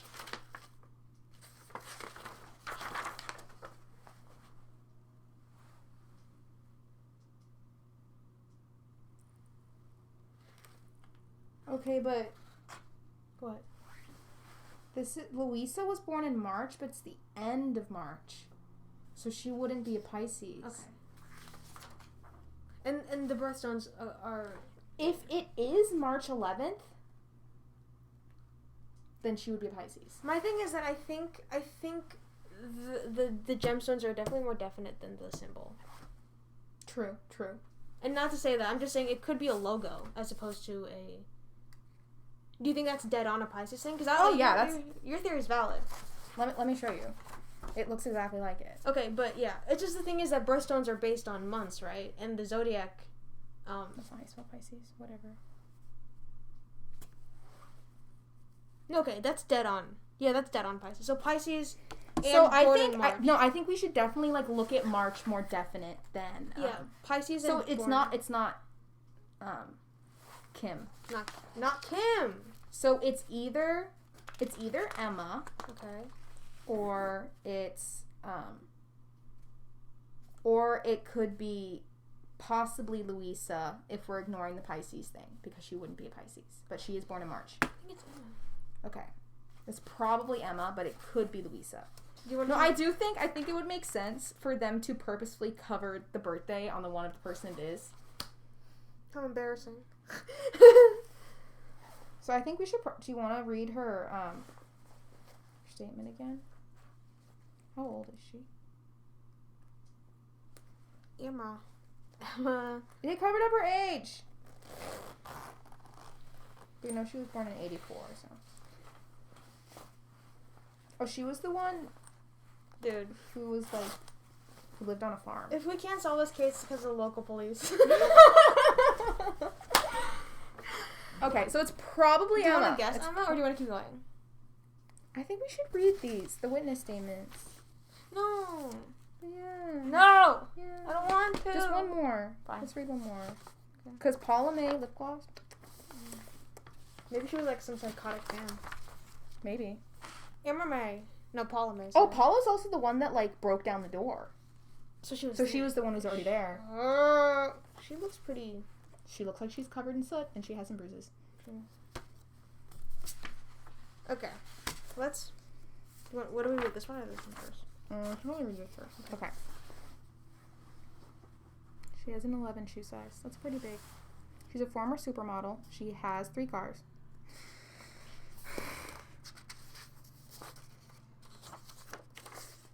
Okay. This is her statement. I was exhausted and fell fast asleep as soon as I returned to my cabin after the bonfire until I was awoken to people screaming fire. I thought maybe the bonfire restarted, but then I looked and saw one of the cabins in full blaze. We were all worried Christopher was inside, but Rob, Jack, and Ava were no help whatsoever. So I took matters into my own hands and busted through the door to try and save him. I couldn't find him, but luckily I was able to get back out safely, and Christopher showed up right then.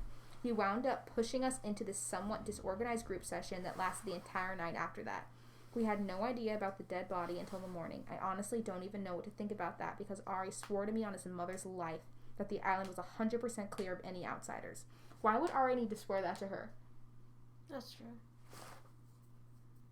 They seem to have a pretty close relationship if he would say that to her. Paula and Ari, I agree. She's probably been there for a while. So she's the one who broke down the door, but it seems like the other people were also there. True. Okay. Want me to read that? I don't know who this is from. It's at the top. Oh, Wendy. Who is she? She is this person. Is she the waitress? Yeah, waitress. Who replaced Maria? Mm-hmm. I don't know if she replaced her. It seems like she just also worked here. She's worked there for the past 2 years. I've worked at the Del Fuego Rehab Center. This is for Wendy Enders, a waitress. I've worked at the Del Fuego Rehab Center for the past 2 years on the wait staff. I've always enjoyed meeting all the famous celebrities, and most of them have been really nice. Ooh. Just before the dinner shift, I saw Paula standing over by the window with a glass in her hand, staring out toward the water. I was thrilled, as I've always been one of her biggest fans. She's not the same Paula May now, but I think she still looks good. I've never understood why some people think you have to be as thin as a rail to be attractive. Anyway, I grabbed my camera out of my purse and called out to her so I could get a picture. She freaked out sideways and threw her glass at me. It just missed my hand as it smashed into the wall. Then she stormed over and yelled in my face, "Give me that film or I'll cram that camera down her skinny little throat." I was shaking, but managed to get the film out. She grabbed it and stormed out of the room. It was awful. When Ari heard what happened, he came up and apologized to me because he hadn't briefed me on Paul's issue with cameras. That calmed me down a bit, and I asked how sure he could be that there weren't any paparazzi lurking somewhere on the island, but he assured me that he and Scout would make sure the island was completely secure and avoided such unsavory life forms. Ari always makes me laugh with the weird way he talks, but he and Scout really do a good job of keeping us safe on the island. I think Ari's an alien. A what? An alien. An alien? Why? Why? It's just vibe. This isn't... We were wrong all along. This isn't a Criminal Minds investigation. It's a supernatural investigation. God. I think he's a demon. No, Scout's a demon. Oh, sorry. Ari's an possessed. Alien. Anyways. When I got back to work, I was still a bit shaky and unfortunately ended up dumping a whole big serving tray of potato salad into Jack Tanner's lap. He was nice about it, though, and told me I could make it up to him by going for a stroll around the island with him after dinner. I told him we were allowed to fraternize with the guests, then he winked at me and told me I didn't know what I was missing, which was kind of creepy. But with those warm brown eyes, it didn't bother me too much. Anyway, one thing I can say about my job here is that it's never boring. Why does she sound super happy after that dead body was found? She sounds very happy. Why is she like this? This sounds like a job interview. I can tell you, I love working here. It's great. Okay, so what it sounds to me is that Ari and Paula seem kind of a because look, I get having a problem with cameras, but I mean, swearing on your mother's life? Also, if I had just murdered someone, I might be having a drink after, and I also might be a little, like worried that someone's gonna take a picture of me near the crime scene. True. That's true. And then Ari's like, oh, she just has an issue with cameras. Sounds like accomplices. Anyways. Oh, another interview! Here we go! Should I do the person this time and you be the detective? Sure. Okay. Let's start. Interview with, who? With Paula. Paula! Okay. Please state your full name for the record. Paula June Marie May. Can you also please state your reason for being at rehab? I've gained 40 pounds in the past 4 months and can no longer even fit my big toe into my skinny jeans. Does that answer your question? So you're addicted to eating. Bingo. Got any cheese doodles? Look, I've been there too. I know it's tough. After my son was born, my first husband left me and I turned to food. Heck, I practically married it. But for what it's worth, I think you look great. Seriously. Anyone who doesn't is warped in the head. Thanks, I guess. You were a very sought-after model. Was the food addiction why you stopped? No, I didn't start eating everything in sight until the job stopped coming. They told me I was getting old. As if turning 30 meant I should wear housecoats, watch Jeopardy, and become the crazy cat lady. You're funny. Once the looks go, you gotta come up with a new gig. I'm thinking stand-up. Sometimes people use humor to conceal their true emotions. I'm sure losing your career like that made you pretty bitter and angry. It crushed me, which was easy back then since I was all skin and bones. Are you married? I was. Once I started putting on weight, he left me for someone the size of a walking stick. I hear you also withdrew from the public eye. The paparazzi made it their goal in life to photograph the super fat former supermodel, so I basically became a prisoner in my own house. That must have been awful. Yep. But I'm determined to stop doing this to myself and lose the weight so I can prove to the world I'm not too old to model. I also want my ex-husband to see me svelte again, because I know he'd come running back and dump the stick figure. But I don't want him back. I just want to see him grovel and tell him to drop dead. I hear there was an altercation with someone delivering food to your house. It was all over the press. I hired people to bring me groceries, do fast food runs for me, raid the bakery before closing time, that kind of thing. So I didn't have to go out and be seen. I had discreet, dependable people until the paparazzi infiltrated them. Suddenly, there was a camera touting witch in my house. What happened? I smacked her across the face with her camera. Look, she came into my house under false pretenses and tried to strip me of any privacy. She deserved what she got. You broke her nose. You don't seem very remorseful about that. She had it coming. It was an ugly, bulbous nose anyways. It's not like it was going to ruin her modeling career or anything. And there was another camera incident yesterday afternoon? That waitress had no right to take my picture. Told her to give me the film. You threw a glass at her and threatened to cram a camera down her throat. I have a right to my privacy. I hear the paparazzi got word you were coming out here. Why can't they just leave me alone? They're like cockroaches. What would you do if one of them made it out here with a camera? Whatever needed to be done. Really? Like drag them under a cabin, cover them in gasoline, and light them on fire? They'd have it coming, right? They're just cockroaches. What? No, look, I talk a big story, and yes, I whacked the reporter in the face with her camera, but I'd never murder someone. I tried to save someone last night. How so? When we saw the counselor's cabin up in flames, we thought he was still inside. Rob tried to break the door in, but he wasn't strong enough. I looked at Jack, and he was like, "Don't look at me!" And Ava said, "Don't look at me either." So much for Ava, the superhero. So I did what needed to be done. Ava tried to stop me, and I said it was nuts. Well, maybe I'm nuts because I got a running start and busted right through. Maybe I found my calling and I should rethink the whole diet thing. Anyway, he wasn't in there, and I barely got out moments before the roof collapsed. Wow, that was either an unbelievably selfless act or a great attempt at deflecting guilt. Paula, where were you last night between 10:30 and 1 a.m.? I can't believe you! I went back to my cabin after the bonfire and fell asleep. Slept like a baby till I heard people screaming, "Fire!" I understand you're an insomniac. Did you take any sleeping pills last night? No, I was just exhausted from being out of the house all day. I see. Well, that'll be it for now. We'll talk again soon. She's a solid alibi for being scared of cameras. Pretty solid. Alibi for being scared of cameras? Yeah. You mean reason? Yes. Yeah, wait, what? Sorry, can we... So, review really quick. What have we learned? Okay, so she's talking about an ex-husband. Recently divorced? Yeah. Who else was recently divorced? Chris? Christopher King! Was she married to Chris? Maybe they got together on the show. Regular? Was she on the show? No, but she's famous. True. Could be on the show. And he left her for a person, right? He might have... She left him. He said his wife left him. Anyways. maybe the person he went for after was her? Was one of the missing people. Tried to smuggle her on the island. She kills her out of jealousy.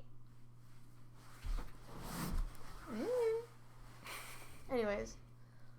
Medical referral letter for Paul. She's suffering from body dysmorphic disorder.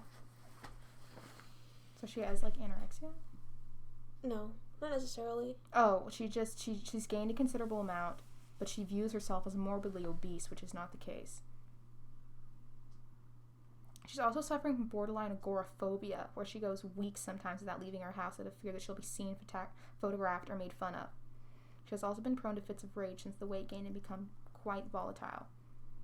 She's experiencing ongoing insomnia brought on by her heightened anxiety. Her condition, therefore, is complex. Food addiction, body dysmorphia, borderline agoraphobia, anger issues, insomnia. It is my opinion that she will need intensive therapy in all these areas, and I believe your unique methods may work wonders on her. This is to Christopher King. Here's my thing. Maybe, probably unlikely, my theory that I just spewed out, that she was married to Christopher King, because if they were married, he wouldn't be referred to her. Yeah, I don't think that was correct. I just want to get something right. Okay. Should we guess one of the girls now? I'm like slowly losing it. Should we guess one of the girls? I think it's probably the Emma? Because we couldn't get her birthday right. She was the one... Oh yeah, the one whose birthday wasn't on there. Because of local police. Because of local police. Screwing everything up. Fucking up an investigation. Where I've heard that before. But let's make sure that was her. I have your notes.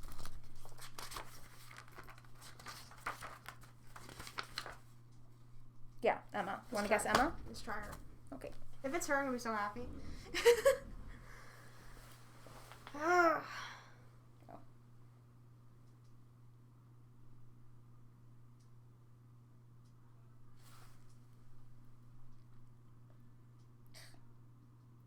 Okay. So the first thing, she took a separate boat. And then... Oh, wait. We have to say how we proved it.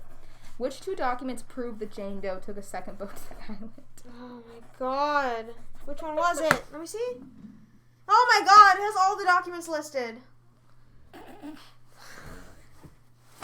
Why is this so complicated? Okay, wait. Probably not a sketch artist. We just guessed.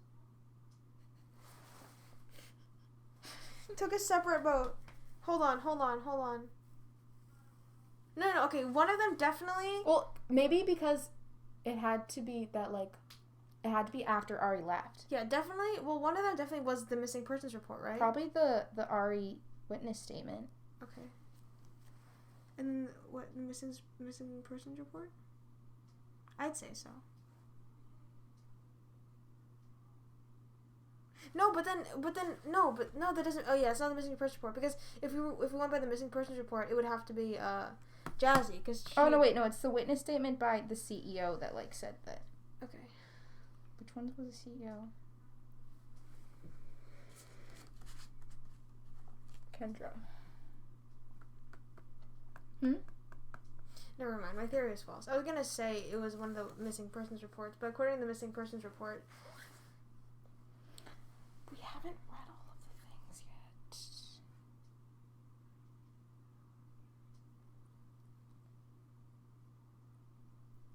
We don't know it.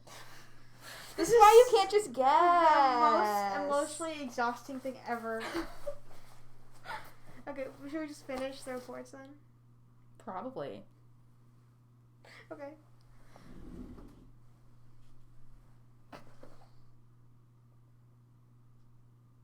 Dude, yeah. They really made it. A hint. Sure. Boats need water. Look for water. I've never heard anything more condescending. Boats need water. Look for water. Alright. Okay. So we went through these two. Look for water. What documents? Okay. Let me look through everything first. Wait, is this... Okay, it's asking why we think. Why she got there through a separate boat. Is it... That was what it was asking, right? Like, to prove how we... Yeah. Okay. How we solved it. Okay. What were the other things that were in the envelopes? I just want to keep it together. The photos, one of the photos of the evidence, the map. Oh, here. And, oh yeah, this one too. I think that might have been it. I think that's it. Okay. Anyways. This is kind of stressful. I feel How like... long have we been doing this? Why is there, like, pressure to do this? We've been filming probably, like, an hour and a half. Anyways. What do you want to read next?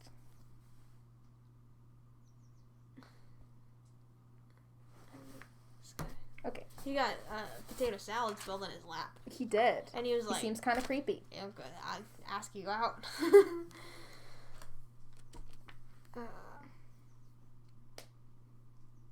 Okay, hold on. You know what's upsetting? It's like, I want to go with the painfully obvious because it's asking for documents, right? Of like, why do you think this and this and this? And I feel like it'd be painfully obvious. If it's not painfully obvious, then this takes a long time. Yeah. But we haven't read all of the documents yet. Okay, sorry, go. Okay. This is Jack Danner. I could never be a detective. So slow little patience for this. Okay.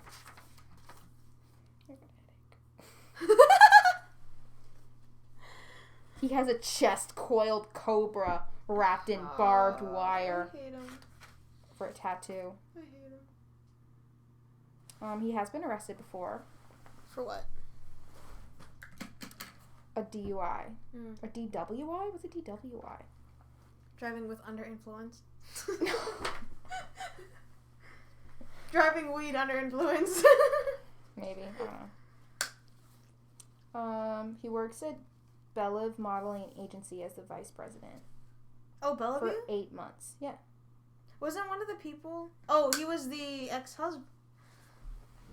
Yeah, there was an ex-husband for a Bellevue modeling agency. What? Yeah, that's him. Sorry. Jack Downer, the husband of the world-renowned modeling agent Angela Bellevue. So he used to work for her. Or at the company? Interesting. Okay. His only car is a Jaguar. Okay. After a pathetically long and boring group session at the fire pit, I returned to my cabin and went to bed around 11 o'clock. I slept soundly until I heard a woman screaming fire. A woman screaming fire. He seems too dumb to do it. And I went out to see the... You know nothing about it. I went out to see the counselor's cabin had turned into a blazing inferno. And the next morning they go and discover a dead body under there. It makes no sense. Because according to Ari, there were only 5 of us on the island, not 6.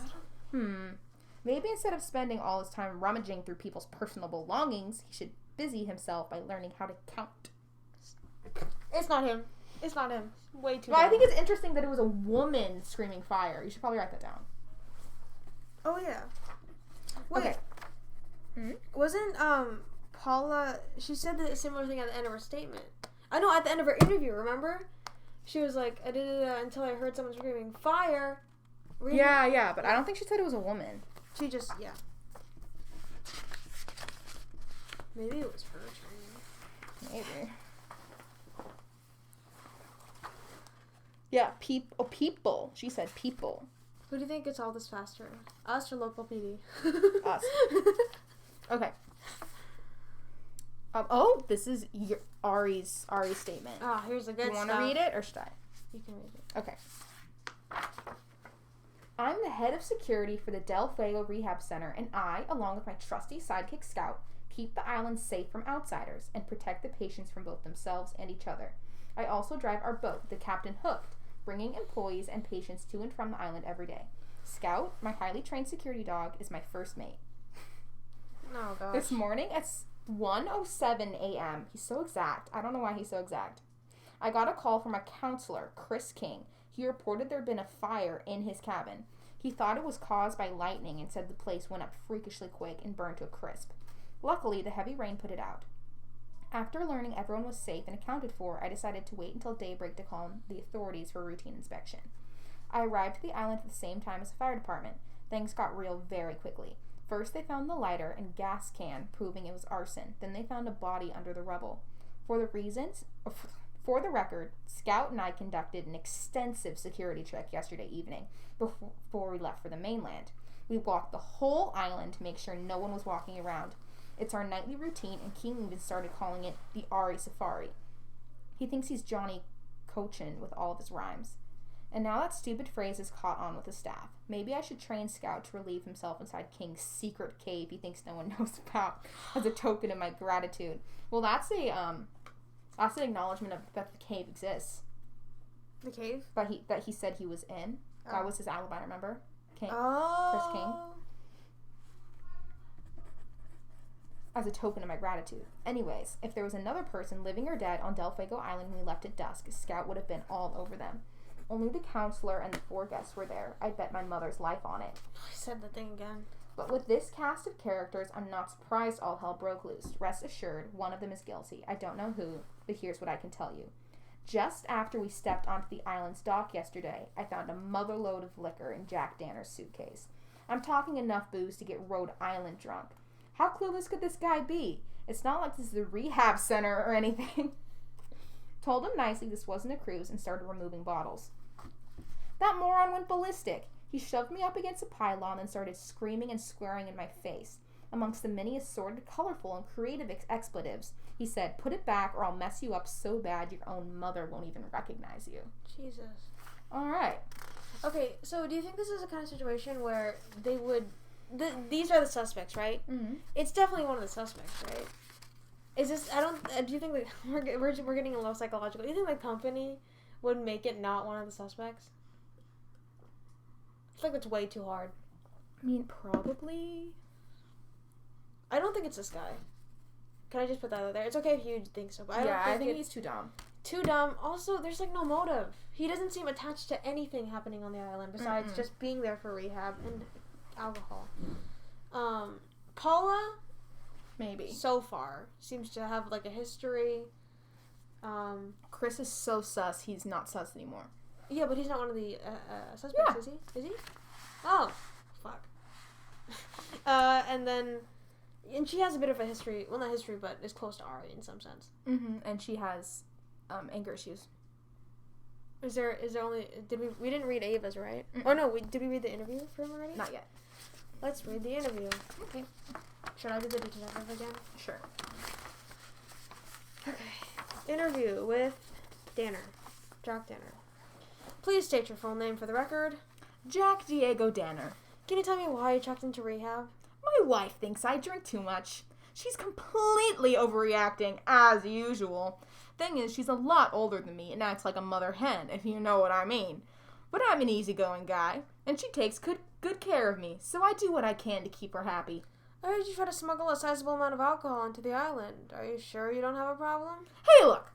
I'm a social drinker, and this is group therapy. I just like to have a good time, and I needed to make sure things didn't get dull. Sounds like you made sure things wouldn't get dull before you guys even stepped onto dry land. You went a little nuts when Ari took your booze. I heard you shoved him against a pylon and told him you'd mess him up so bad his own mother wouldn't even recognize him? I might have overreacted, just a tad. You think? Look, I was in a state, okay? I was seasick, and he had his hands all over my stuff. Has drinking ever impaired your judgment? Of course not. What about your DWI arrest last month? That traffic incident? Total misunderstanding.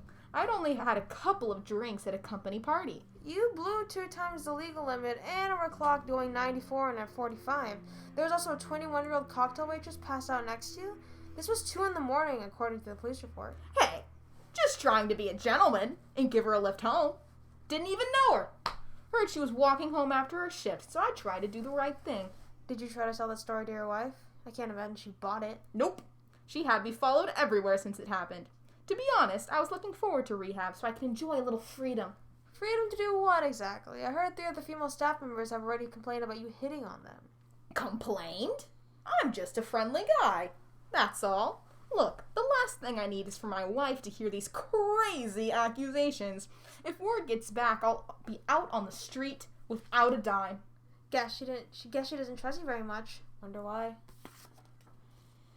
Okay. I've just about had it here, Detective. You have no business sticking your nose in my personal life. Last time I checked, you had a dead body to deal with. That's right. I do have a dead body to deal with, which is precisely why I have my nose stuck in your personal life.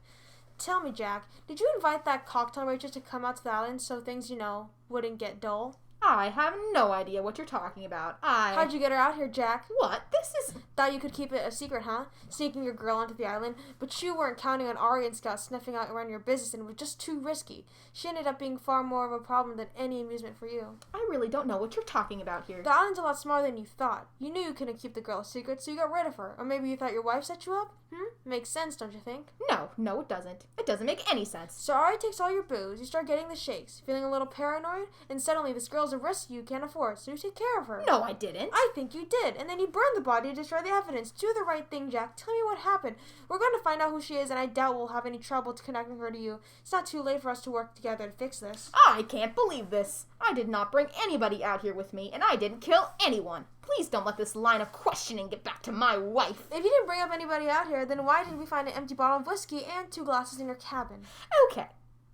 I asked one of the waitresses, Wanda, I think, if she could get her hands on some of the liquor I bought. Told her there was $500 in it for her if she could. So she did, and we had a toast. I asked her if she wanted to help me finish the bottle, but she said if she got caught, it cost her job. That was it. I swear. And she'll be able to verify this? I highly doubt it. She'd lose her job, remember? I see. So I assume there's no one who can verify your whereabouts between the hours of 10:30 p.m. and 1 o'clock a.m.? There's no one, but I can assure you I was fast asleep by 11. I had a little too much Jack and was out cold until I heard people screaming fire. Too much Jack, huh? I can relate. My heart goes out to your wife. We're done for now. Look. Originally thought maybe he's too dumb. But look. There's... Again, another because they're suspects. Another reason why we're able to suspect Jack, okay? Bring someone on the island. Again, also, ask for 2 glasses. Who had a glass? Paula. Maybe. I'm just saying. Maybe. Okay. This is an arrest report for Jack Danner, his DWI. I don't know what that means. Drinking with influence, as opposed to being under it. Okay. On March 23rd. Oh, wait. That's that morning. What? On March 23rd, 2001, at 1:51 a.m., Officer Roscoe Denton clocked a red 2001 Jaguar convertible with California license plates traveling 94 miles per hour in a 45 southbound on Seacliff Road. When he pulled the vehicle over, the driver was clearly intoxicated. Mr. Danner was asked to step out of the vehicle, where he failed a sobriety test. His breathalyzer test revealed his blood alcohol concentration to be 0.17%. In the passenger seat was a young woman who was initially passed out. Her ID indicated her to be 21-year-old Rebecca Burns of Los Angeles. At first, she became hysterical as she couldn't recall who Mr. Danner was or how she'd gotten into his vehicle. Then she vaguely remembered meeting Mr. Danner at the club where she works as a cocktail waitress. Mr. Danner claimed he was only trying to be a gentleman and give her a ride. Officer Roscoe Denton took her home instead, like the true gentleman he is. Do you think that's a good alibi? He got pulled over around 1 a.m. No, but he was on the island. What is this? Drunk, though. He was drunk. Do you think a drunk person could pull off? I'm confused. Yeah, he was arrested the same morning as the fire. But what? Wasn't he on the island?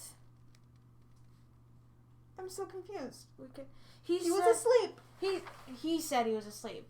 But is that true? I thought that the arrest happened a while ago. Okay, but he said there was no one that Last month. Oh, wait. No. April is when the fire happened.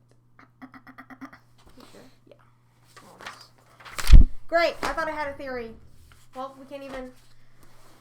It's weird that it happened exactly a month ago, though. We can't even cross it out. Anniversary sounds like a stressor. God, okay. Well, we can't even cross it out. Complicated. Okay.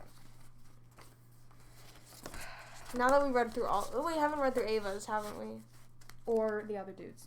Oh, God. I wonder if one of them just says, separate boat. What do you think could have been the separate boat? Oh, the documents? Yeah. It said, does it look for water? Water. Well, could have been...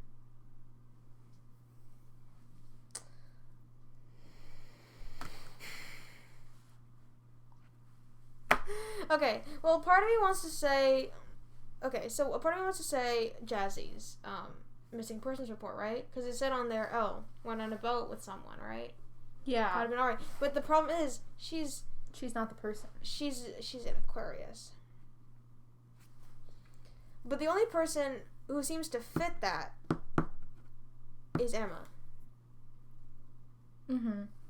Do you remember any documents specifically? I mean, I think one of them could be the witness statement by Kendra Matthews, because she said that no one would be able to be on the island after whatever. Okay. And then maybe another thing could be the photo of the buildings. It's right next to the water. Wait, which photo? The photo next to the water. Oh, yeah. Yeah. Okay. Oh, yeah. You know what? That's really... Nope. What? It's not. Is it just the same hand over again? Yeah. Look! Oh, no. Look! It's just too hard. Can I see the options? It's all of them. Why? That's so dumb! Well, we're just trying to prove that we... Sorry for yelling. We're trying to prove that we didn't guess, but we did guess. You know what?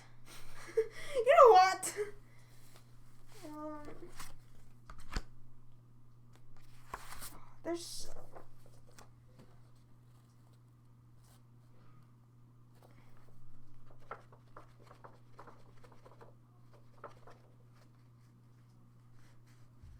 I did it.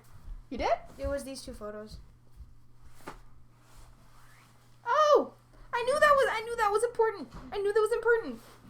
It's the numbers. Okay. So, can I... Okay. Now open the envelope marked bonus envelope A to send the dive team out. Okay, well, we did that already. Okay, wait. Can go to the photos? Okay, so we have that. Which one do we have written down? It's the same.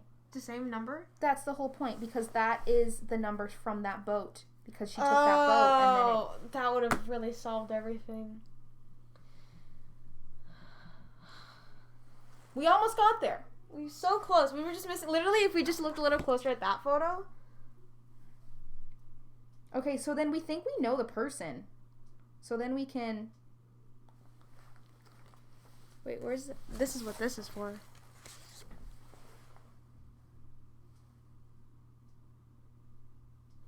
Oh gosh, it's a lot more. It made a lot more logical sense than we really were anticipating. This is kind of embarrassing. Because it must be like... Because, and then the bracelet clue was very clear. Yeah, and this one, Very there's clear. like no doubt about this one. Oh, either. yeah. Oh my god. We need help. Okay, anyways. Or we were just going like, oh, it feels like it's her. Okay. Anyways. Okay, wait, we need to look up. Look up what? Wait, what are we looking up? The next thing. Is it a different URL? I think it's this. Yeah, it's the same except it Oh, has okay. 2. God. This is what the 3 months at like the FBI Okay. Academy is like. Which of these 5 items is needed to identify Jane Doe? The necklace. Right? Yeah. Bracelet. Which of these missing girls? It's Emma. Emma. Irma. Yay! It's Emma! I need thanks to Mary. Yeah. Birthstone, Aquamarine for March, and then Pisces are born between February 20th and March 20th. Truly a Criminal Minds moment. I would like to thank being obsessed with Homestuck 2 years ago, because that's why I know all the zodiac signs. Oh.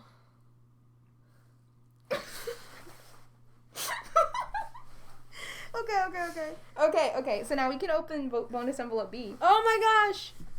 We're getting there. We're getting there. We're getting there. We still haven't read 2 of the witness statements, but it's fine.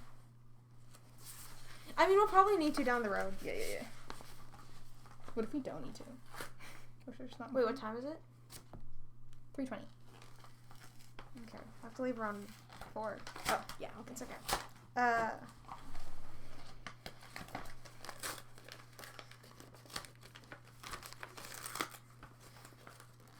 I thought we were gonna leave here without excited. me solving this. Without us solving this. We have 40 more minutes. I know, but still. Okay, it's okay. Okay. Objective 3. Convict the killer. This is the last one. We might solve... Sorry, I'm yelling again. When you find the evidence directly connecting one of the fine suspects to Jane Doe, visit the page to prove it. After completing Objective 3, you can open bonus envelope C for additional information for the case. Why would we want additional information? We solved it. We don't care anymore. We convicted the wrong person. It intentionally makes us convict an innocent person. Okay.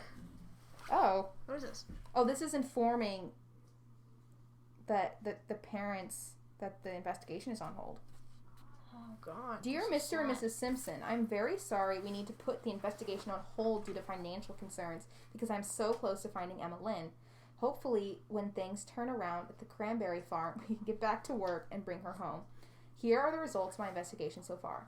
As you stated, Emma Lynn has dreams of becoming a model and became obsessed with Paula May as she'd been told so many times she looked like her. She begged you to let her pursue a career in modeling in LA or New York, but you refused. On the morning of her birthday, you found her bed hadn't been slept in and her suitcase was gone. You called the police, but of course they were no help, so you did the smart thing and called me.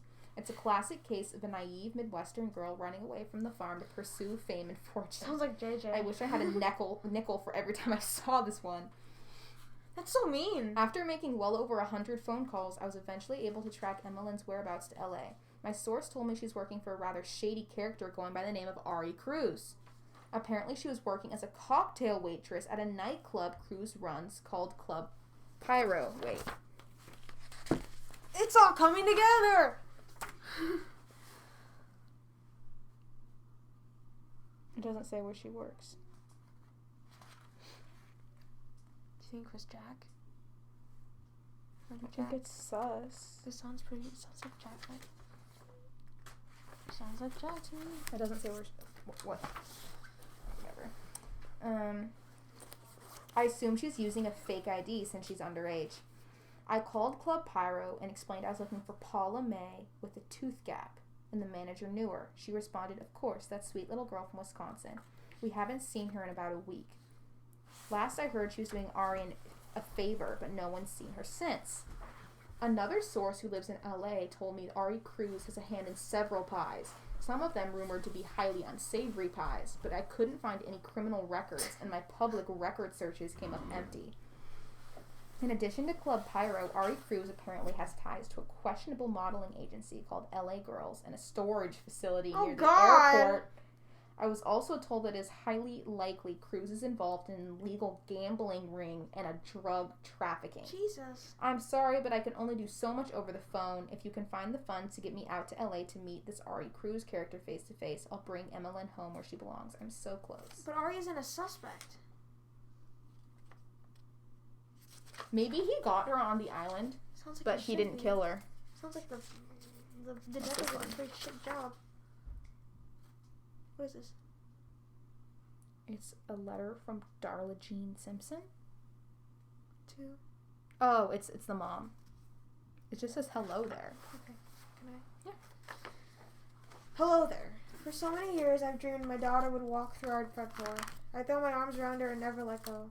And now I've been forced to accept it's a fantasy that will never come true. I have to let my sunshine go. That's what I called her. My sunshine. She was the light of my life. A light that has now gone eternally dark due to the findings in your investigation. It's almost too much to bear. I want to tell you a little about her. Emma Lynn loved photography. She was so kind, she'd do free photo shoots for all the town folk who couldn't afford to bring their kids to a portrait studio. She had dreams of becoming a professional photographer.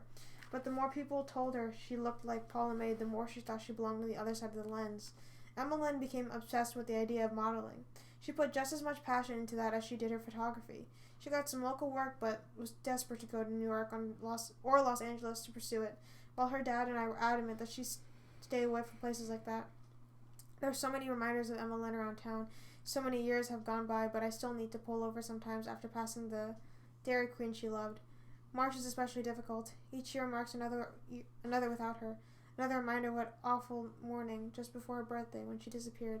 I turn on the TV to distract myself, and then there's Paula. Paula May hosting Saturday Night Live again. Oh my god. Paula May hosts Saturday Night Live? I don't think she's a real person. Well, yeah. So what a setup. She aged so gracefully. It's hard not to imagine that's what my Emma Lynn would look like if she were around today. I see Emma Lynn everywhere. My daughter had a very trusting nature, and that made her naive to the ways of the world. I blame myself because I sheltered her so much. I just didn't want anything to happen to my baby, but it completely backfired. You have no idea how that rips my heart out, especially now that I know she's gone forever. I can't tell you how hard it is for me to even write those words. Knowing that Emma Lynn is no longer missing has brought a certain sense of relief, but it's opened a whole new range of emotions that are even harder to live with. I'm not sure which is worse, when I didn't know where she was or not knowing what happened. Who did this to my Emma Lynn? I can't bear not knowing. We were so close to finding her, but things got hard at the farm without our help, and we ran out of funds for the private detective trying to find her. Enclosed is the final letter we received from him. I thought it might help you. I beg of you, please don't give up trying to find out what happened to our baby. Yours truly, Darla Jean Simpson. I'm feeling guilted. Huh? I'm feeling guilt-tripped. For what? Not being able to solve this? It's just trying to... It's gotten cold because she ran out of funds. Okay. Do you think it's Paula Jean? Is that too... Paula May? Whatever her name is. Paula Jean. Do you think it's too obvious, isn't it? We haven't read Ava's and the other guys. Literally, it might be a confession. The interviews. It wouldn't be a cold case if there was a confession. Okay. Ava B. Lawrence. God. This is her. Okay. You know I have a COVID test tomorrow in the morning. Okay. I just wanted to tell you. Thanks. I just can't know her. Yeah. Anyway. Okay. She's only 122 pounds. She was arrested for possession of cocaine and a DUI. Dismissal pending sting operation. God. She was an actress. Of course she was an actress. She was 2 cars. two. Who needs two cars? She has a Maserati and an M-Class SUV. I hate her. Okay. You want to read it? Sure. Okay, this is her talking about her whereabouts at the time of the incident. After our campfire was over, I decided to go over the script changes in my latest film. I was rehearsing a scene when I noticed a red ember float past the window. How dramatic. I stepped onto the porch and saw the counselor's cabin on fire. So she was the first person to see it. I started screaming because I thought he was inside, and within a few moments, the rest of the patients were out there yelling as well. We didn't know it was empty until after Paula busted the door off the hinges and nearly died trying to rescue that guy. Then Counselor King appears out of nowhere and says he was reviewing our finals in the main house. But he came from another direction, and Rob asked him about that, but he changed the subject right away. Said we must take advantage of this opportunity for an emergency group intervention, and dragged us up to the main house for some ridiculous all-night session. It was very weird. He seemed kind of angry and yelled a lot. Something's not right about that guy. He was really feely with me at the marina, too. We were all alone in our cabins because that's what Counselor King told us to do after the campfire was over. I don't think it's her. Okay. She seems pretty solid. I mean, she was the first person to see the fire. Possible self-report. Then again, she doesn't appear to have a motive. Okay, well, we won't X her out, but it seems unlikely. Well, we haven't read her interview yet. Oh, yeah. Sorry. Okay. Do you want to do the interview? Dude! Okay, go. Sorry. Okay, do you want to do the interview first or the witness statement first? Can you read the witness statement? Yeah, okay. The witness statement is from the producer, the old white man. Okay. Ava B. Lawrence is currently under contract at Hollywood Hills Studios as an actress. She is one of our biggest names. Ava has done 4 films with us, and we are currently in production on her 5th. She is simply box office gold. Ava gives 110% when the cameras are rolling and has an uncanny ability to memorize her lines almost instantly. Even though she knows how to play the part of a charming young actress, Ava can be difficult to work with as she demands perfection from herself and everyone else. Even the slightest screw-up from another actor, cameraman, caterer, or if one of her hairs is out of place, she completely loses it. It was brought to my attention that one of the costume designers has seen her snorting cocaine in her trailer. I was extremely disappointed. She knows that I have no tolerance for that sort of thing at my studio. Had it been anyone else, who would have fired them on the spot, but she's our biggest star and currently under contract, so that would be difficult.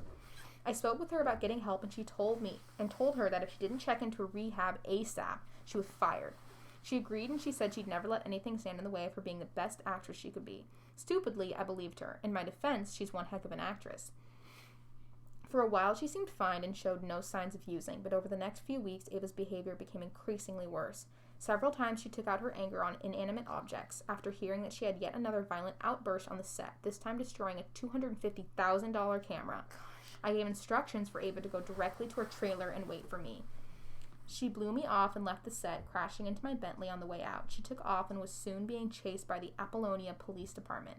They were only able to catch up with her, ironically, after her car ran out of gas directly in front of a theater where her current movie, Busted, was playing. Her lawyers are working a deal to keep her out of jail and the story out of the press. I'm not sure how they managed it, but I'm sure it wasn't cheap. I don't care, though. I just want her to get clean so she can finish this latest superhero film. I have a feeling those are going to be really popular one day. I've known Ava for many years, since she was around 10, in fact. She'd come for hours and hours and just sit there watching her mother act. Barbara was a great actress in her day, too. Ava may be spoiled, prissy, and hard to get along with at times, but in no way is she capable of murder. I don't think it was her. Sauce. Alright. Interview? Oh, interview. Okay, so I'll be the detective. Okay. Please state your full name for the record. Ava Barbara Lawrence. Ava B. Lawrence, can you please tell me why you checked into the Del Fuego rehab facility? Don't most of the rich and famous people in show business check into quaint little rehab centers at some point? It's practically in vogue these days. But you asked me why I'm here, so I'll tell you my little secret. I'm a coke addict, but I'm determined to beat this. Drugs are so bad, and if Ava B. Lawrence can get hooked, it can happen to anyone. If you're serious about beating this, I wish you all the best of luck. Thanks, but luck won't be necessary. I may flinch at the thought of breaking a nail, but I'm as tough as nails when I'm determined to succeed. I think I heard you say that in a movie promo once. Good line. I hear you were arrested for a DUI, possession of cocaine, leaving the scene of an accident, and evading the police. Rumor has it the studio told you to check into rehab or you were fired. It really isn't the way it looks. They adore me. They're just looking out for my best interests. I understand that your lawyers have managed to keep you out of jail and out of the press. Yes, that's correct, but it wasn't cheap. Pretty lucky if you ask me. Well, no one ever said being Ava B. Lawrence doesn't have its perks. You must have flinched quite a bit lately. I'm sorry? Your nails, they're short and jagged. You said you flinch at the thought of breaking one. Oh, that. I'm playing a superhero named Blaze. She can put out fires with her fingertips. I'm doing all my own stunts, and let me tell you, it's absolute hell on my nails. Sounds like you have a new line for the next promo tour. When's the new movie coming out? Next summer. Let's hope you aren't sitting in jail for murder during the release. What in the world are you talking about? You're not quite the actress in real life as you are on screen, Miss Lawrence. It's quite clear you're only here playing the part of the actress who wants to get clean. You're just trying to get back to your cocaine-snorting superhero life. Look, whether that's true or not, and it certainly isn't, what does that have to do with murder? Who was that under the cabin, Ava? Did someone find out you were a snitch and come out to get you? What are you talking about? What's a snitch? I saw you in Busted, so I know you're fully aware of what a snitch is. I understand you wore a wire on your drug dealer to avoid prison time. Who else knew? What? No one. How did you know that? I didn't even wear the wire yet, and there were only supposed to be a few people who knew about that. And now you, I guess. Well, it shouldn't be hard for you to confirm with them. We didn't even do it yet. Feels like you're hiding something from me, Ava. Did somebody come out here to pay you a visit? Drop off a little nose candy, perhaps? You're insane. You know, maybe you ought to focus your attention on that psycho ex-supermodel Paula. She's been acting like a real whack job ever since we were at the marina. Barely spoke to anyone on the Captain Hooked. Glared at everyone, especially me, and spent most of her time in her cabin. She even went nuts on some poor waitress. Then last night she tried her very best to act like a hero instead of the murderous monster she really is. Paula May, supermodel turned superhero? Give me a break. I hear you try to stop her from going into the cabin to rescue Christopher. Well, that was just stupid on her part. We had two guys standing right there, and just because one was a pretty boy and the other was too scared to try and get the door open, didn't mean she should risk life and limb. I certainly wasn't going to. But she got down in a three-point stance and then rammed that door so hard it flew off the hinges. Turned out he wasn't even in there. He showed up out of nowhere right after she busted through. We're going to be searching your cabin later. Anything you want to tell me about now? I don't have any coke, if that's what you're asking. Go right ahead and search my whole cabin. Degrading as hell, but can't wait to prove you wrong. You'll owe me a huge apology. Maybe even your badge. By the way, is there anyone alive who can vouch for your whereabouts last night between 10:30 and 1 a.m.? Cute. And no, there isn't. If you must know, I couldn't sleep, so I went over my lines. They made major changes to the script and handed me the day I left for rehab. Why don't you test me on lines if you don't believe me, detective? Don't need to. I'm already reading between the lines, Ava. That'll be all for now. What a line.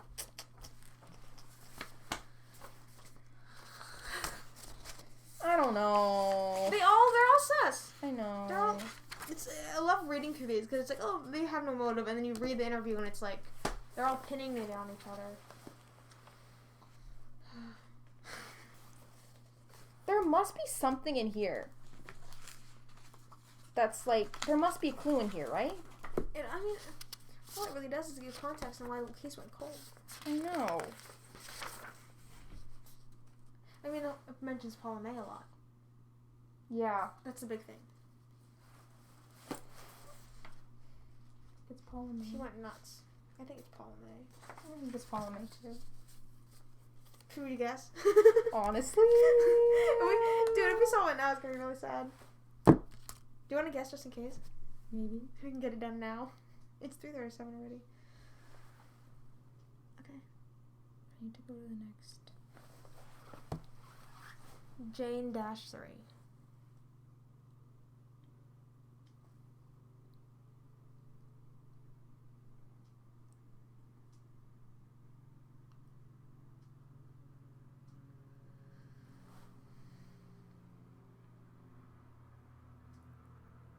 Who was Emmeline going to see? Emmeline was connected to one of the 5 suspects. Who was she going to see? Oh. Who is Emmeline going to? Paula May. I think so. Or was she... Oh yeah, maybe. That seems like so definite. Okay, so who... What decided that? Letter from Mom. Is it... No? I think one of them is definitely the letter from Mom. But I don't think it's a letter from the private investigator. I think...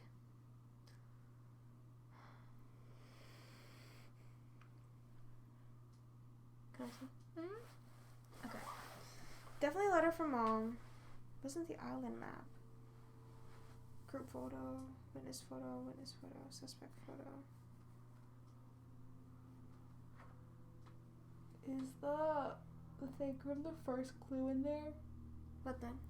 Because that could be, the lip gloss. Oh. What was that? Items found in bag. Let's try that. Nope. You want a hint? Yeah.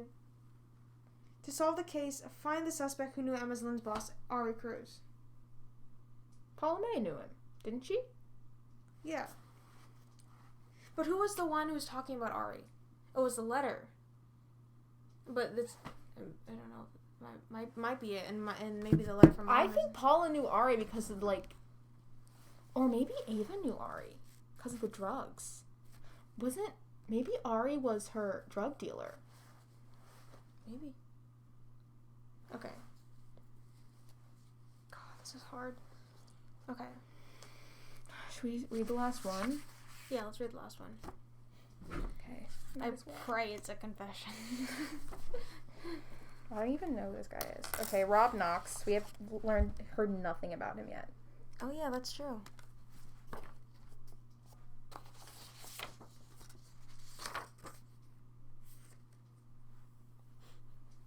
He's 44. He's been in the military. Okay. And he owns firearms.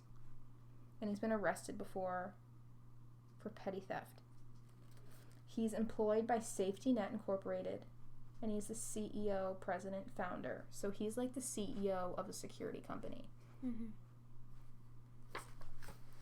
I was in my cabin but couldn't sleep. The impending bankruptcy keeps me up, but I started thinking about what a good Boy Scout was, and it led to an epiphany around 11 for a revolutionary new invention that will make all my financial problems disappear. I was wrapping up my notes when I heard a woman scream fire, and I ran out to see Mr. King's cabin on fire. We figured he was in there, and while I was determining the best way to save him, Paula exploded through the front door, but he wasn't there. Moments later, he shows up out of breath saying he was at the main house, but he came from the other direction, so I asked him about that, and the next thing I know, we're having an emergency therapy session that lasted all night. It was mostly just him insulting us. I wasn't surprised when I found out there was more to the story.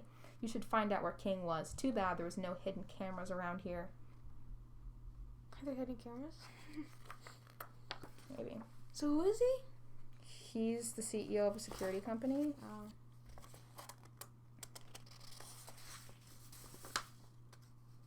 Fake dog security cam. Is Scout not real? Scout's a robot. Pooch Patrol? He just seems like a nice guy with big dreams. I don't know.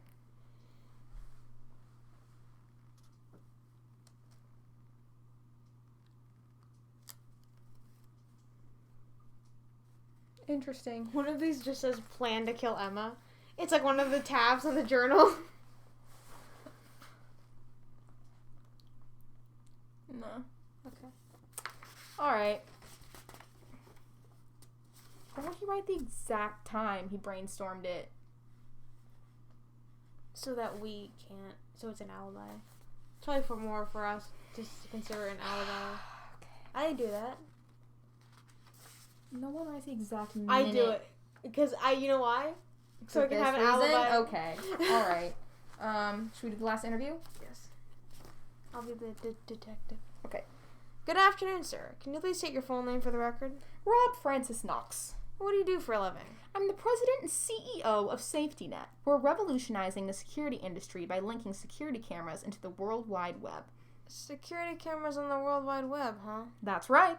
Top-of-the-line cameras with fire and carbon monoxide detectors, and we link them to the internet so customers can see what's happening in their homes or businesses just by logging into our website. Interesting. Why are you in rehab? I'm working on a slight problem I have with gambling. Slight problem, huh? How's it affected your life?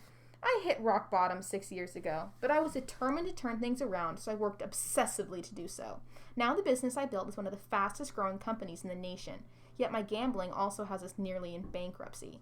I'm very sorry to hear that. You and me both. I'm doing everything to keep it a secret because I've worked so hard to rebuild my reputation. If the public finds out, my good name will be ruined.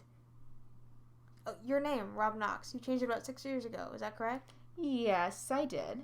And all of this obsession with rebuilding your reputation and keeping your good name wouldn't have anything to do with what happened back in Georgia, would it? It has everything to do with it.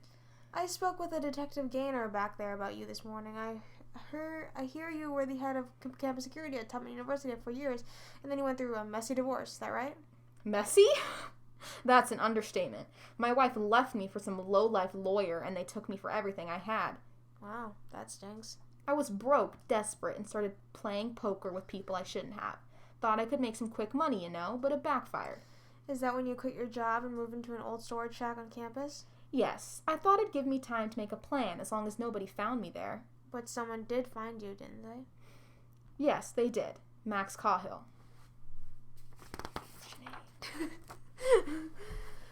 And shortly after, Max turned out dead. You were a prime suspect. Unfortunately, yes. But that was a crazy mix-up. He was a great guy who was trying to help me. I had nothing but respect for Max. I understand there wasn't enough evidence to convict, so they closed the case. Yes, that's true. I'm detecting a pattern. 6 years ago, you get mixed up with gambling and someone dies. And now, history seems to be repeating itself. Look, I screwed up my life with gambling, not once but twice. And that was incredibly stupid. But I never killed anyone. You really hate the press, don't you? What? Where's that coming from? I heard a reporter question you at the marina. You threatened her. I didn't threaten her. I heard you grabbed her by the wrist, really scared her. Lots of people saw. Okay, I was furious the press had gotten wind of this. They have the power to ruin me, and I wasn't going down that road again. You know what I think? I think a reporter followed you out to the island. You've worked so hard to leave your past buried, and they dug it up and shoved it in your face. And to make sure your past stayed underground, you put her under the cabin and set it on fire. Absolutely not. I didn't kill anyone. I'm 100% innocent. Again. Where were you last night after the bonfire between 10:30 p.m. and 1 o'clock a.m.? You mean before I heard Ava shout fire and ran out to see the counselor's cabin in flames, and then watched Paula May bust through a reinforced cabin door like it was a B-movie prop? I was in my cabin inventing something revolutionary that's going to save my business. Got the idea from Scout. I'll give you my notes to prove it if you want. Make a copy or something, though, because I need them back. Yes, I would like to see those notes. Gladly. You should really talk to the counselor, King. He said he was here in the main house the whole time, but he ran up to us from another direction. I asked him about it, and the next thing I know, we're in an all-night therapy session. Something about breaking us down to build us up later, but 7 hours is a bit of a breakdown. Anyway, I'm 100% sure he was just lying about something. Thanks, Rob. You can leave the investigation to us, okay? We'll be in touch. Interesting. Another person trying to find King. Maybe it is King. Maybe it's the painfully obvious. But why would Emma be going there to meet King? For fun. I don't read this.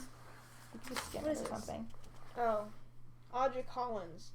This is a reporter. Oh, yeah, the reporter that he threatened. I recently became a reporter for Hollywood Hearsay. We're a small gossip paper based in LA, sorry. The first assignment I'd been given was to track down Rob, and see if the rumors were true that he was going into rehab for gambling addiction. My editor thought to present a unique story considering the man runs a high-profile security. Okay, I'm just gonna skim it because I don't have the brain power to read it out loud. I found him at the Apollonia Marina waiting to board a boat. The captain hooked to the Del Fuego Rehab Center. Being that it was my first assignment, I was super excited as well as more than a little nervous. Maybe I should have worked up to my question, but I came out fighting right out of the box.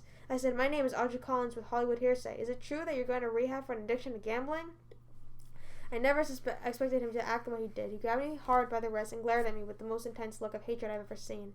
Then he said, "You don't know who you're messing with, lady. Bury this, or I'll bury you." Oh, He glared a few seconds longer. It felt like forever, then let go of my wrist. I freaked, ran off to the car, and drove back to the paper. My editor wasn't exactly impressed that I took off, but she understood. She wanted to run what we've had there, but decided to wait until I could get more. I guess with him now also being a murder suspect, we have that more she was talking about. I'll never forget the look of cold, pure hatred in his eyes. All I did was ask him a question. I shudder to think what he'd do to someone who really crossed him.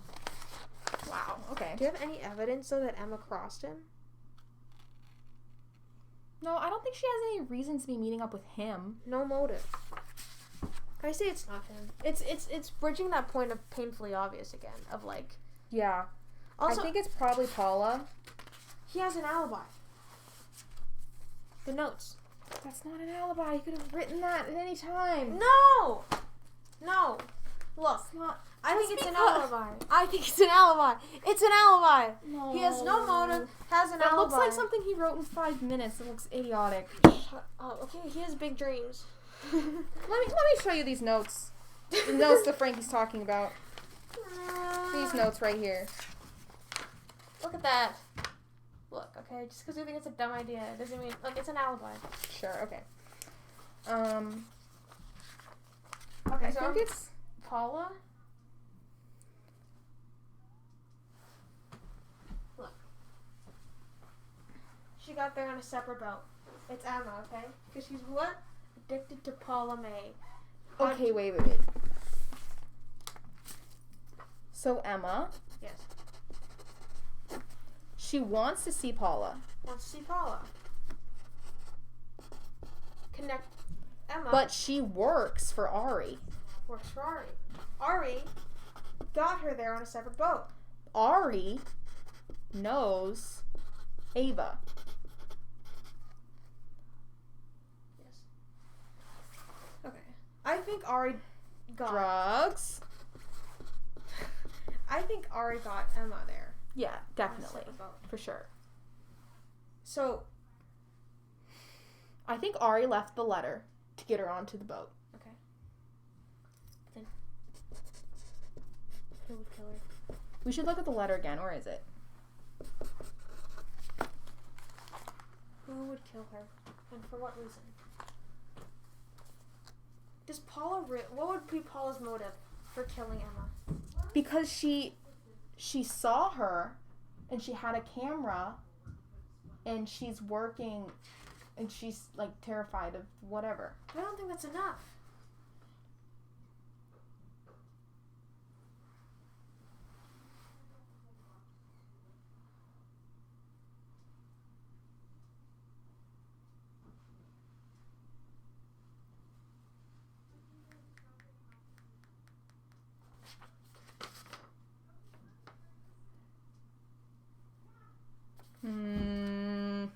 Okay, what would be Ava's motive for killing Emma?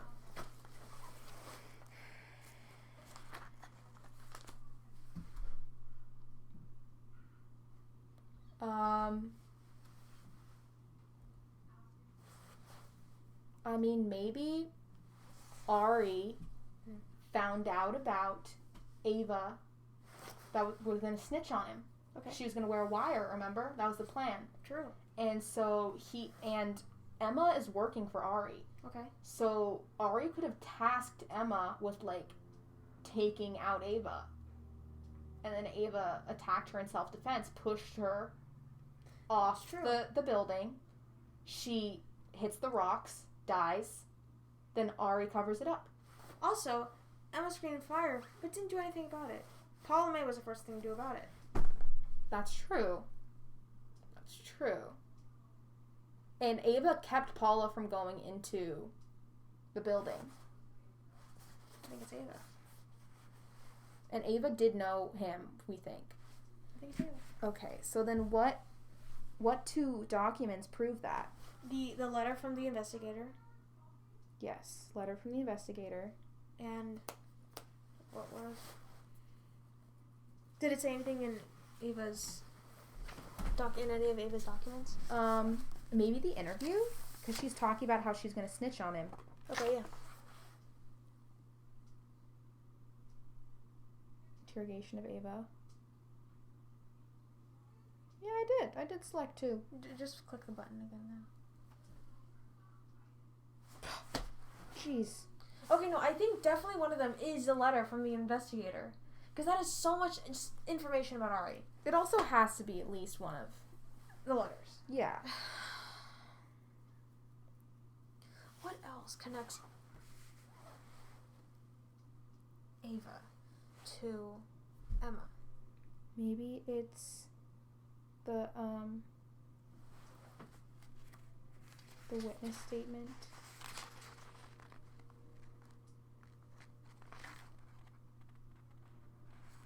No. There's also this non-prosecution immunity agreement.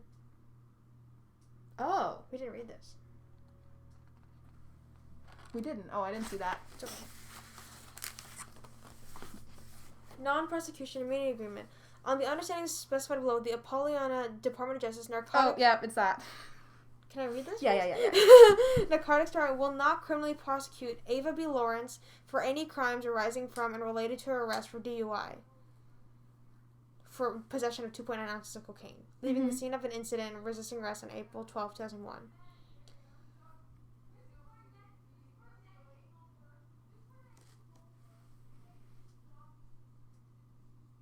Oh, look.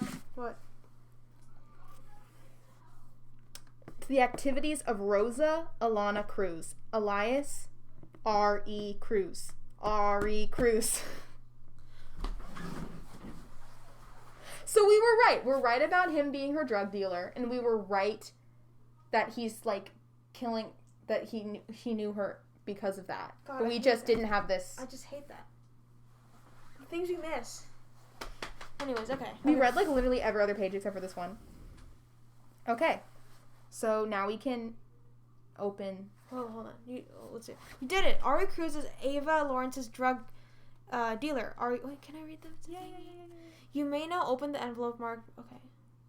Oh, there's a little video too. To read the murderer's confession. Oh yeah, see, it's proving it. Should you open it? Okay, I want to watch the video. I'll edit it in, I guess. Turn it up, please. Shocking news today, as world-famous actress Ava B. Lawrence has confessed to murdering a 17-year-old girl decades ago. On April 23rd, 2001, officials found the remains of a murdered woman while investigating a fire on Del Fuego Island, a rehab facility 12 miles off the coast of L.A. Lawrence was on the island at the time and was a suspect, but police never identified the girl and the case was closed. But a recent team of investigators proved she was Emma, It's us! a 17-year-old runaway from Wisconsin. They also uncovered that Emma Lynn worked for Ava B. Lawrence's drug dealer. Once police learned of the connection between the two, Ava B. Lawrence was brought in for questioning and confessed. According to Ava's statement, Emma Lynn was hired to take a boat to the island and deliver her drugs. But the boat sunk and she swam to shore. When Lawrence found out the drugs were lost, she accidentally killed her. She then dragged the body under a cabin and burned it down to hide the evidence. We'll have a heartbreaking interview with the victim's mother, Darla Jean Simpson, later in the broadcast. Okay, so we were right about who the person was, but we were wrong about the motive. It's okay. But we were very close, though. You know, we solved the murder in how long? That honestly makes more sense. I think we were thinking too hard about it. Criminal Minds, little over 2 hours, right? How long does it take for the team to solve something? Like a week, a couple days. Yeah. No, okay. Let's do this. $10 off! Yay! Okay. The next cold case file. We can share our unsolved case files on social media for $10 off our next case. Okay. This is technically us sharing on social media. Honestly, yeah. Congratulations, detective. We solved the case. Sign up for new email notifications. It's just promo. You completely ruin the illusion. Which one is the first page? You want to read the statement? It's her confession statement. I've been waiting. Okay, this is Ava's signed confession. On the night of April 22nd, 2001, I was staying at the Del Fuego Rehab Center, and in the midst of a wild, raging storm, both weather-wise and internal demon-wise, I took the life of a young girl. That one horrific night has haunted me every night of my life since, but you have to know, I never, ever intended to kill her. You see, I was a cocaine addict, and my resulting behavior landed me in rehab. To be perfectly honest, I had zero intentions of getting over my addiction. My only goal was to give another award-winning performance. This time, as someone who overcame her addiction so I could happily go back to snorting away my problems. That being said, there was no way I could spend 2 weeks on that island without any stimulant, so I paid my dealer, Ari Cruz, to send one of her girls out in a boat to deliver my fix on the first night. When the girl finally showed up, she was in hysterics about her boat sinking and thought she nearly died swimming 100 feet to the island. I was already feeling jumpy and anxious from the effects of withdrawal, so I really didn't care what she'd gone through. I just wanted my fix and told her so. That's when she confessed she'd lost the package. I flew into a rage, shaking her violently and calling her every name in the book. That poor young girl was so scared, but I didn't care. She tried to run, but I caught her. She tried to fight me off at that point, but as soon as she started screaming, I kicked her square in the chest, and she went down instantly. Kicked her in the chest? That's how that seems kind of that unrealistic. killed her? That seems kind of Our unrealistic. theory of her falling was way better. They should have said that. That It was was- a much better it theory. made a Honestly, we should write these. It made a horrible noise. What had I done? She wasn't moving or breathing. Panic set in. I was about to yell for help, but realized I'd probably go to jail for the rest of my life over a little mistake, and that would be a complete waste. Oh, there's more. Mm-hmm. I had to get rid of the body, so I dragged her down into the water, but the waves just kept washing her back from shore. I couldn't risk it. Then I thought of the lighter and the gas the counselor left out, and remembered he wasn't in his cabin. He'd begged me to go with him to a cave on the other side of the island, but I declined. The guy was smarmy. But he told me he'd been there for a few hours if I changed my mind, so knowing he'd be away from his cabin, it became clear what I needed to do. I dragged this poor girl's lifeless body over to his cabin and shoved her underneath. I'll never forget how sick I felt dousing her body with gasoline. I haven't pumped my own gas since. What a nice little tidbit to add in. She's so traumatized. I poured gasoline and everything else I could reach under that cabin. Then I crawled out of there, lit the lighter, and tossed it under. After sprinting back to my cabin, I started having second thoughts about whether the counselor might actually be in the cabin. I didn't want another murder on my conscience, so after I was sufficiently convinced that the body underneath was burned beyond recognition, I went outside and started screaming just in case. I knew that self-report. She's the imposter. I knew after that I changed my life. My personal choice to become a coke addict led to the death of an innocent girl. Since then, I've dedicated my life to helping others overcome their addiction so they can stop damaging themselves as well as those around them. I knew it would never be that poor girl. I knew it would never bring the poor girl back, but thought in a way I could bring her at least some justice by saving others' lives. I deserve whatever punishment I'm coming, and I'm actually glad my story has finally come to light, as maybe it will be a wake-up call for other drug addicts to realize just how far into the darkness their addictions can take them. I think we did pretty good. Well, no, we did pretty well. Yeah, we did pretty good. How long have we been recording?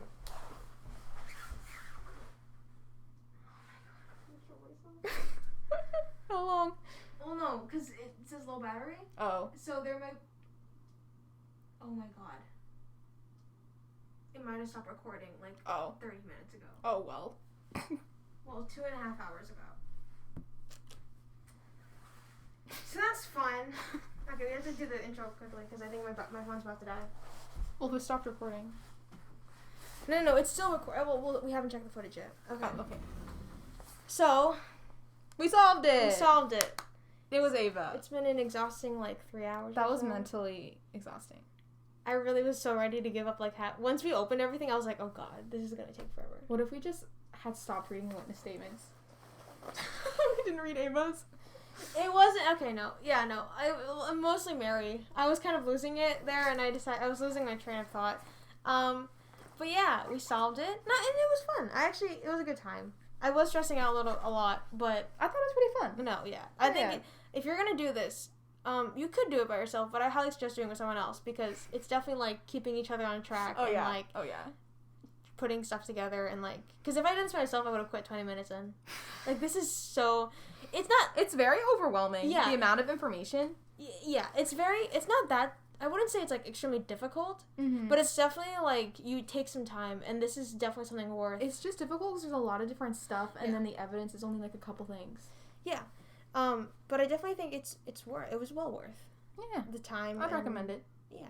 So, if you have, I don't know, if you're into this stuff, this could be a fun time to have, by yourself, or, over Skype or whatever, if you could, or with a friend during quarantine. Yeah. I hope you enjoyed this episode of the Wheels Up Podcast. Make sure to check out last week's episode and next week's, which will be in the end card of this video. Thanks for watching. Bye, guys. All right.